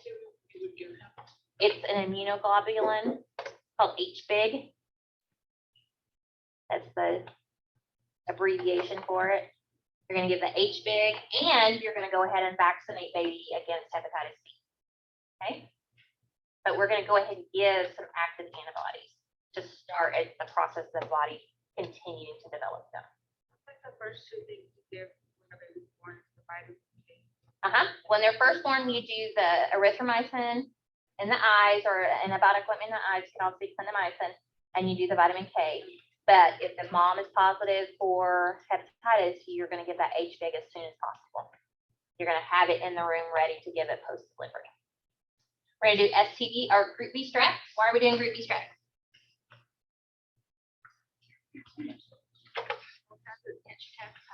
Yes, so if mom has an active Group B strep bacteria in the vaginal canal or close to it, because they're going to swab the canal and the rectum with a swab, if there's Group B strep in that area, it could get to baby, and that's one of the bacteria we know that can cause very quick illness and pneumonia in babies and sepsis. Okay, so if mom is Group B strep positive, that means doesn't mean she has an active infection. It just means she has that bacteria on her body. We're going to give an antibiotic during labor. Usually use 10G, penicillin. If she's allergic, we use clindamycin. There is a couple others you could potentially use, but those are most common. And are we giving it to mom so we protect mom? No, to baby. No, we're giving it to mom to protect baby because it's going to cross the placenta, and that baby's going to be dosed with an antibiotic, and it's going to help fight against that bacteria that it gets exposed to. Okay. We're going to do STD testing because, again, it can affect development of baby. We're going to possibly do genetic screening. Do not have to do genetic screening. It is up to you as the patient. Okay. You usually can do, we have some tests that now you can even do at 10 to 12 weeks called Harmony, and there's a couple others that can look at some genetic screenings. We're going to do MFASP, which is going to look at like trisomies, and there's also another test we do for the neural tube defects. Okay, and I'm going to break those down. That's information that's important to know, but I am going to break this down in some information I'm going to give you on your module. Okay. Because you'll need to know what date. And we're going to do a urine culture. So if a woman does test positive for Group B strep in early pregnancy with her urine, we're going to treat her that she's positive the whole time. Okay, just because we want to reduce that risk at any point of baby being exposed. Better to just go ahead and give her antibiotics, have it on board for baby, than to say, oh, it was negative with the swab, even though it was positive. Because most of the time, if you have Group B strep, you're a carrier. You're just going to always have it. Okay. Prenatal visits. You're going to have one every 4 weeks for the first 28 weeks, every 2 weeks, and after that until 36 weeks, and then every week. Okay. Usually at 36 weeks is kind of when they start checking your cervix. They do that Group B strep swab at 36 weeks because we want to do it as close as we can to potential delivery, so we know that we have an accurate test. So if a woman comes in at 37 weeks to deliver, and that was the week she was supposed to have her last visit, we may not have it. So we're going to go ahead and swab her when she comes in. It's going to take 48 hours for us to get those results, but we'll keep mom and baby until we have a negative result. Okay. And a lot of times, used to rule of thumb was you would go ahead and start antibiotics, and some doctors still do. Some doctors don't. Just depends on the provider. And because the standard says you can or can't, either way. Danger signs in pregnancy. Okay, as we go along, these are some things we've got to really pay attention to for our patients and educate them about. They have a gush of fluid, they have vaginal bleeding, abdominal pain, fever greater than 101, okay, because your body temperature does rise a little bit in pregnancy. Remember, you're an oven, literally. Dizziness, headache, seizures, you don't feel the baby move, or you have epigastric pain. Okay, does anybody know what epigastric pain, headache, and kind of like some changes in vision indicate? Hypertension. Just it can mean that you are getting preeclamptic. If you have the epigastric pain, that's your liver is inflamed. Okay, your liver's inflamed, then you are pretty far preeclamptic, like you're at risk of eclampsia. What is the difference between preeclampsia and eclampsia? Do you know? You're seizing, right? If you go eclamptic, you've had a seizure. Okay, preeclampsia means you could potentially seize. Eclampsia, you have seized because your blood pressure is so high. Okay, and we'll talk more about that on our high risk OB. Oh my gosh, we're pregnant now. What? There's lots of things, right? So once the woman has established that she's pregnant, you got to choose a doctor. Not just for you. You got to think about pediatricians for baby. Did you know in some cities there's a waiting list for pediatricians? So you better get on the waiting list while you're 4 weeks pregnant, because otherwise you may not get to see that pediatrician if that's who you want to see for your baby. Okay. In some countries, there's even waiting lists for preschool. And you have to sign up when you're pregnant, because that's how predominant they are, more like your Asian countries. But you've got to think about your prenatal care. Do you want to do traditional where you go see the doctor every 4 weeks? Do you want to do group prenatal care? There's actually some options. We did this at OSU Tulsa when I worked there. You would privately see your physician or your midwife whenever you do like your one-on-one physical exams. But some visits, you would come in and actually have like a group setting where you would talk about, what's going on in your pregnancy, and you would talk about it with your other group of pregnant women who are about the same gestation as you. It's pretty neat. It was really neat. We would talk about nutrition. We would make things. We did activities. It was kind of like a group session, but it was your prenatal visit. And then during that time, you would have one nurse or midwife in the room with the group kind of going through the things, and one by one, you would pull them out to do their heart tones if they had lab work that day, whatever, but they were in this group setting. It was really neat. You can also maybe do non-traditional. Maybe you want to see a midwife. There are some areas that midwives still visit the house and come to your house and see you. Okay. Happens. Then you got to think about childbirth preparations. Or if you're a first-time mom, are you going to go to the classes? Maybe you do qualify for WIC. Are you going to go to the WIC? Try to get WIC and go to those classes. What are you going to prepare yourself for? Are you going to maybe start seeing a lactation consultant and get some education on breastfeeding because you really want to breastfeed? Got it prepared. If you've already had a cesarean section, maybe you're considering having a vaginal birth this time. Okay, that may mean you have to go to a completely different part of the state or the county, different facility, because not every facility is insured to do vaginal births after cesarean. Guyman, we didn't do them. It's too risky, because you have to have anesthesia available 24 hours a day and a physician that could be there like quickly. In case you can't do it vaginal. You have an emergency. And the malpractice insurance is way higher because it's very risky. Because if I already had a C-section, from what I told y'all yesterday, what could happen if I'm laboring and Your muscles contracting? could- Your muscle could, you have a uterine abruption. Your uterus opens up where that incision was. Okay. I was able to have my third child after my second C-section, but it was 8 years apart. Right, and you had a proven pelvis because your first was vaginal, right? So see, that is another thing. So say, was your second one breached? Yeah. So that happens a lot. You'll have your first baby be vertex or head down, second, third baby be breached, and you have to have a C-section because it never turns. Okay, and a breech delivered She vaginally was the one that was. at the quarter run neck. And it's very risky to do a breech delivery vaginally. A lot of places won't let you. And so because you already had a proven pelvis, so because you had a baby vaginally, they knew that you could have a baby vaginally again. And so, but if you have someone who maybe labored for 48 hours, 72 hours, and then had to have a C-section, and they're coming in saying, nope, I'm gonna try it again, you gotta do a lot of education. If they did tear open, would they hemorrhage Yes. quickly? Your risk of losing baby and mom is very big. Yeah, because they bleed because your uterus is very vascular. Okay. We do VBACs here in Liberal, yep, but you can only have had one prior C-section, not two. Some places will do two.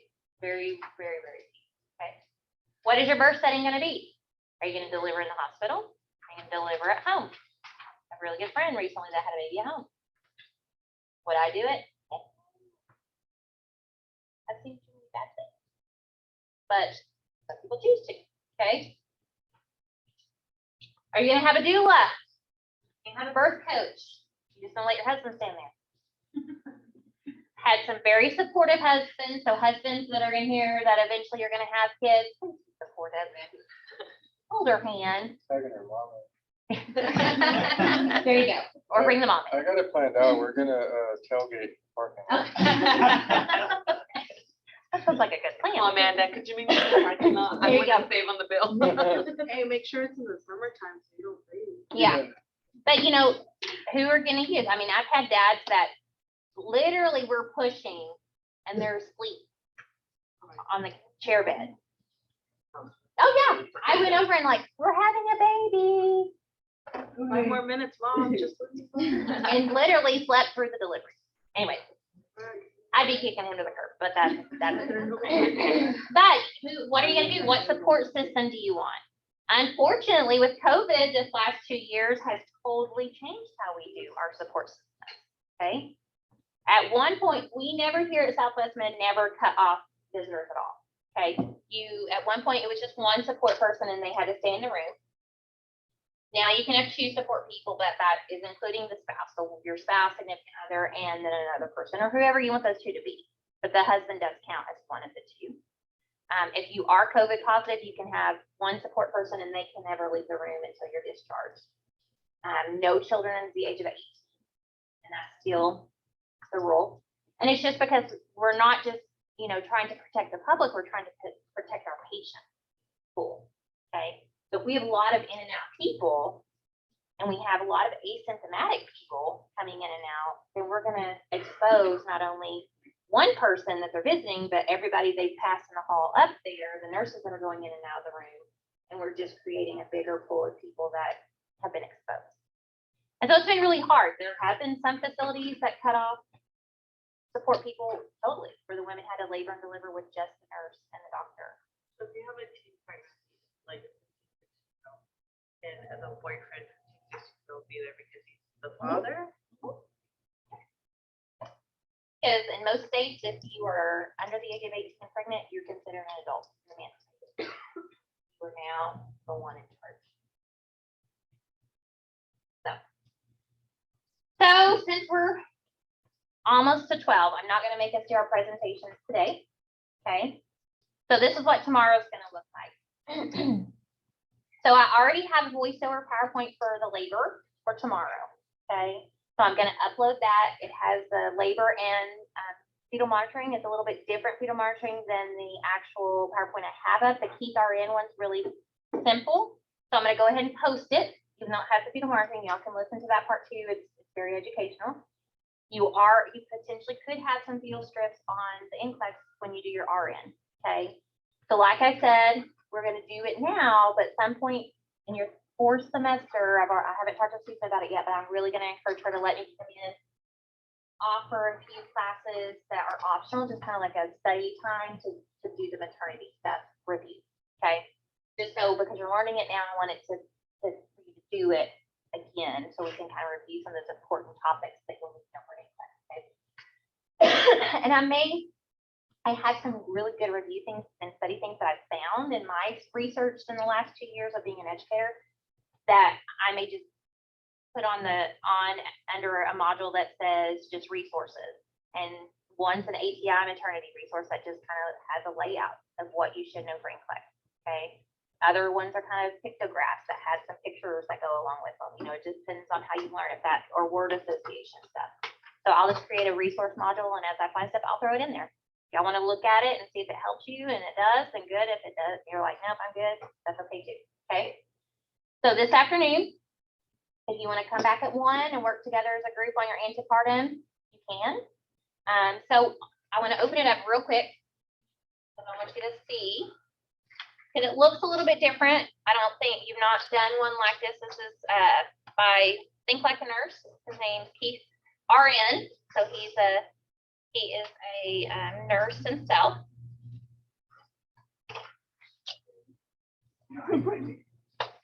He's created a lot of resources for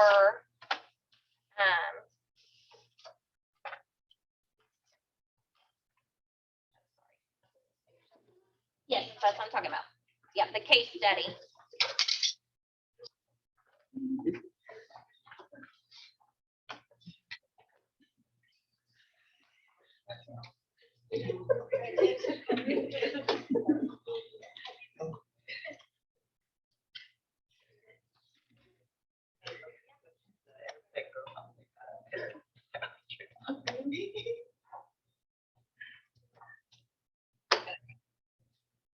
So this is what the case study looks like. So this is our patient, Ann Jones. She's 17 years old. Okay. No, she doesn't. This was like, oh my God, I gotta tell my parents I'm pregnant. Look. Yeah. Yeah. There's probably many of us at some point. I was 23 and married, and do you know what I was like? Oh my God, I can tell my mom. She's gonna know what I did. And I was married. It's still embarrassing. You're like, oh my gosh. So yes, I get it. So poor Ann here, she has found out she's pregnant. Okay, so what it does is it's gonna give you some information. So it has interrelated concepts. So we've talked about nutrition. Okay, we gotta think about nutrition for her. What patient education? She's 17. Look at the look on her face. What concerns do we have? Okay. Stress. Do you see it? Yes, I see it. Okay. Coping. How is she gonna cope? Does she have a good support system? Who's gonna be there for her? Okay. Clinical judgment. Me as a nurse, how can I read this situation? Okay, I am the nurse. I've got to look at this because I'm not only looking at as a nurse, you guys got to remember, we're not just looking at the black and white medical things. Okay, we are also thinking about mental health, family support, economical support. Okay, that's part of our job too if we are in the clinic setting, especially. And communication. How am I going to communicate with Ann compared to someone who's 35, 36 pregnant and been married for 10 years and has 2 kids? So excited. Okay, communication is going to be important. Okay, so then it breaks down the NCLEX. So in the NCLEX, if you actually go and look at the NCLEX map, it's going to tell you what percentages of each category you're going to be tested on. So this is just kind of a breakdown of what does each part of this case study that you're doing, what part of the NCLEX is it talking about, basically. Okay, so you're talking about management of care, safety and infection, health promotion and maintenance, which would be nutrition, coping, stress. Okay.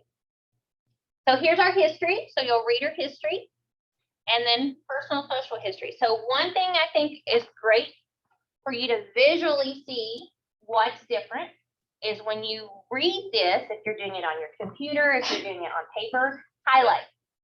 As you're reading, highlight what seems like it concerns. So in my first sentence, Ann Jones is a 17-year-old Caucasian teenager who thinks she's pregnant because she has missed 2 periods. What am I concerned about there? 17-year-old teenager, possibly pregnant, and she's had 2 missed periods. Okay, because maybe it's not pregnancy. We know it is because it's the case study, but maybe it's something else. Okay. So look at it, highlight those things. Use your highlighter paper-wise or use it on your computer, whichever one you're doing it on. Okay, that way you can look at those things that are concerning, abnormal, not normal. Okay, personal history, then you're going to look through your personal history. Okay, so Ann is a senior in high school who stands on her feet while working at McDonald's after school. Any concerns there? She's on her feet. She has a job and school. So stress. Okay, she's still in high school. Okay. She drinks 6 colas daily, denies alcohol use, and does not smoke. Sodas, okay. 1 to 2 cups of coffee is what we recommend caffeine wise, so she's over excessive there, okay. And sodium, right, exactly. You gotta think about the other nutritional part of that. Sugar content, okay, not just the caffeine, we got sodium, we got sugar. Dehydration, because what does caffeine do? Dehydrate you, okay? So when you are thinking critically, and that's why we do these, okay? That's why yes, you could easily go through this in 5 minutes and put some information on there that would be beneficial and help you understand, but I want you to dig deeper, think more critically, okay? So she takes no medications except for occasional acetaminophen for headaches and ibuprofen for menstrual cramps. Anything concerning there? Ibuprofen, you cannot take ibuprofen in pregnancy. Okay, it can affect the newborn and cause a type of anemia that can cause some bleeding issues. Okay, so think about these as you're reading this. If you're not sure, look it up. Okay, this is how you learn. This is the active learning part. Okay, not just us doing group activities here in class, it's also you actively learning, not just reading through PowerPoints and writing notes. You're using that critical thinking aspect of your brain to break down the concepts within this case study. Okay, so you'll take these boxes after you've highlighted your data, and you're going to put relevant data for the present problem. So what things can we put here? She's 17, she's a teen. She works, she has a poor diet because she drinks too much soda. We're thinking about risk. So what is the clinical significance? Well, drinks too much soda, possible dehydration. You know, she stands on her feet, so potential swelling. May not have the support. Okay, may not have the support, so that's clinically significant. So does she have enough food? Does she have a place to live? Does, you know, those things. Think clinically. What are some, how can this problem affect her clinically? Okay. And then you're going to do that with the present problem, and then you'll do it with the social. Then it's going to give you some vital signs. So tell me what's abnormal. Okay. Then you have your assessment, your physical assessment. Go through what is some things we need to think about? What's relevant related to her being pregnant and a teen? Maybe there's something else health-wise going on here. So what is our clinical significance related to that? Okay. Then you have some lab results. Tell me, is this lab okay? What is our concern? What could potentially be a problem? That's why our trend. Can we improve it? Is it getting worse? Is it stable if we had a prior lab work? Okay, if it's stable now, but what's our concern if it's not, if she continues on being dehydrated? You have your urine.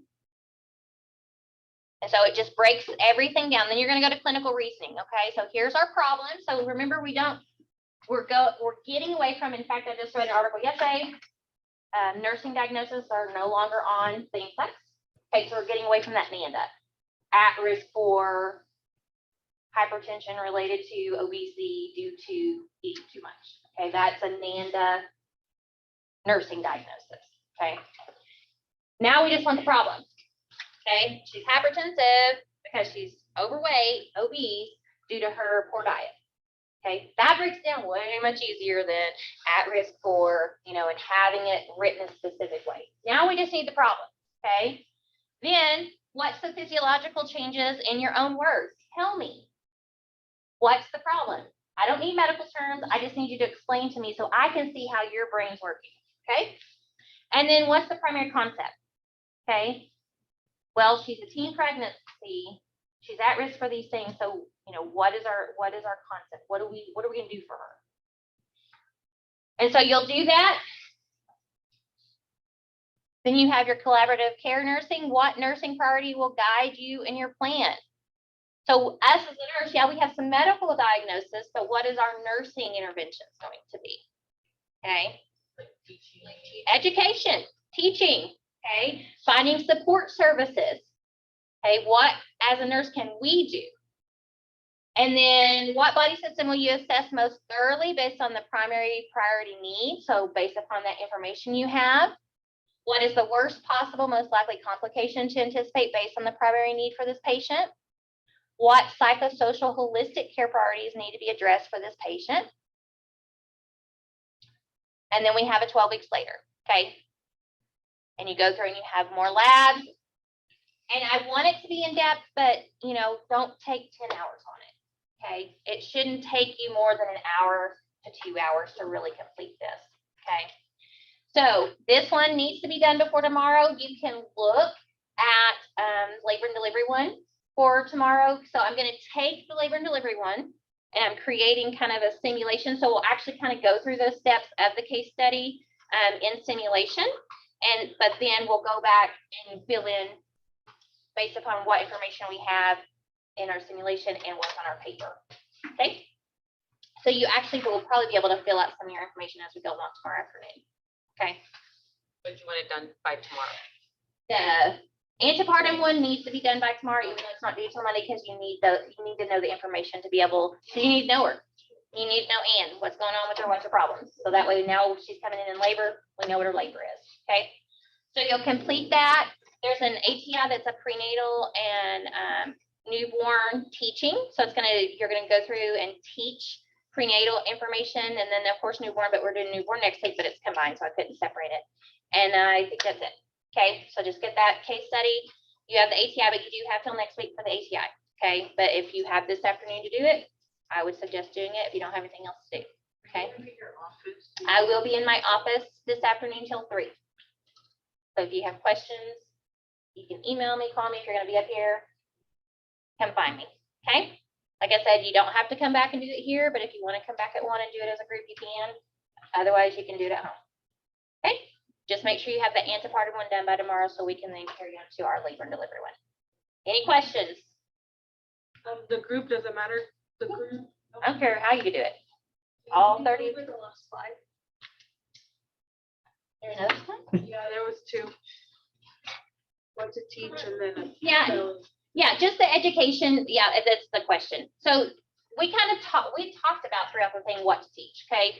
We're going to talk more about it whenever we go over our labor and delivery tomorrow and you're talking about it in your case study, okay? Because we definitely need to teach nutrition. We need to teach good self-care. We need to teach, you know, make sure you go to your appointments, please, because there are people that for whatever reason don't think it's important. You know, at least be checked out more than twice a pregnancy. Okay. Anything else? Okay. We are done. Hi, Marisol. Bye. Hi, Marisol. Hi, Marisol. Oh, I can't remember. I'm on my phone. Bye. No, you're good. Bye.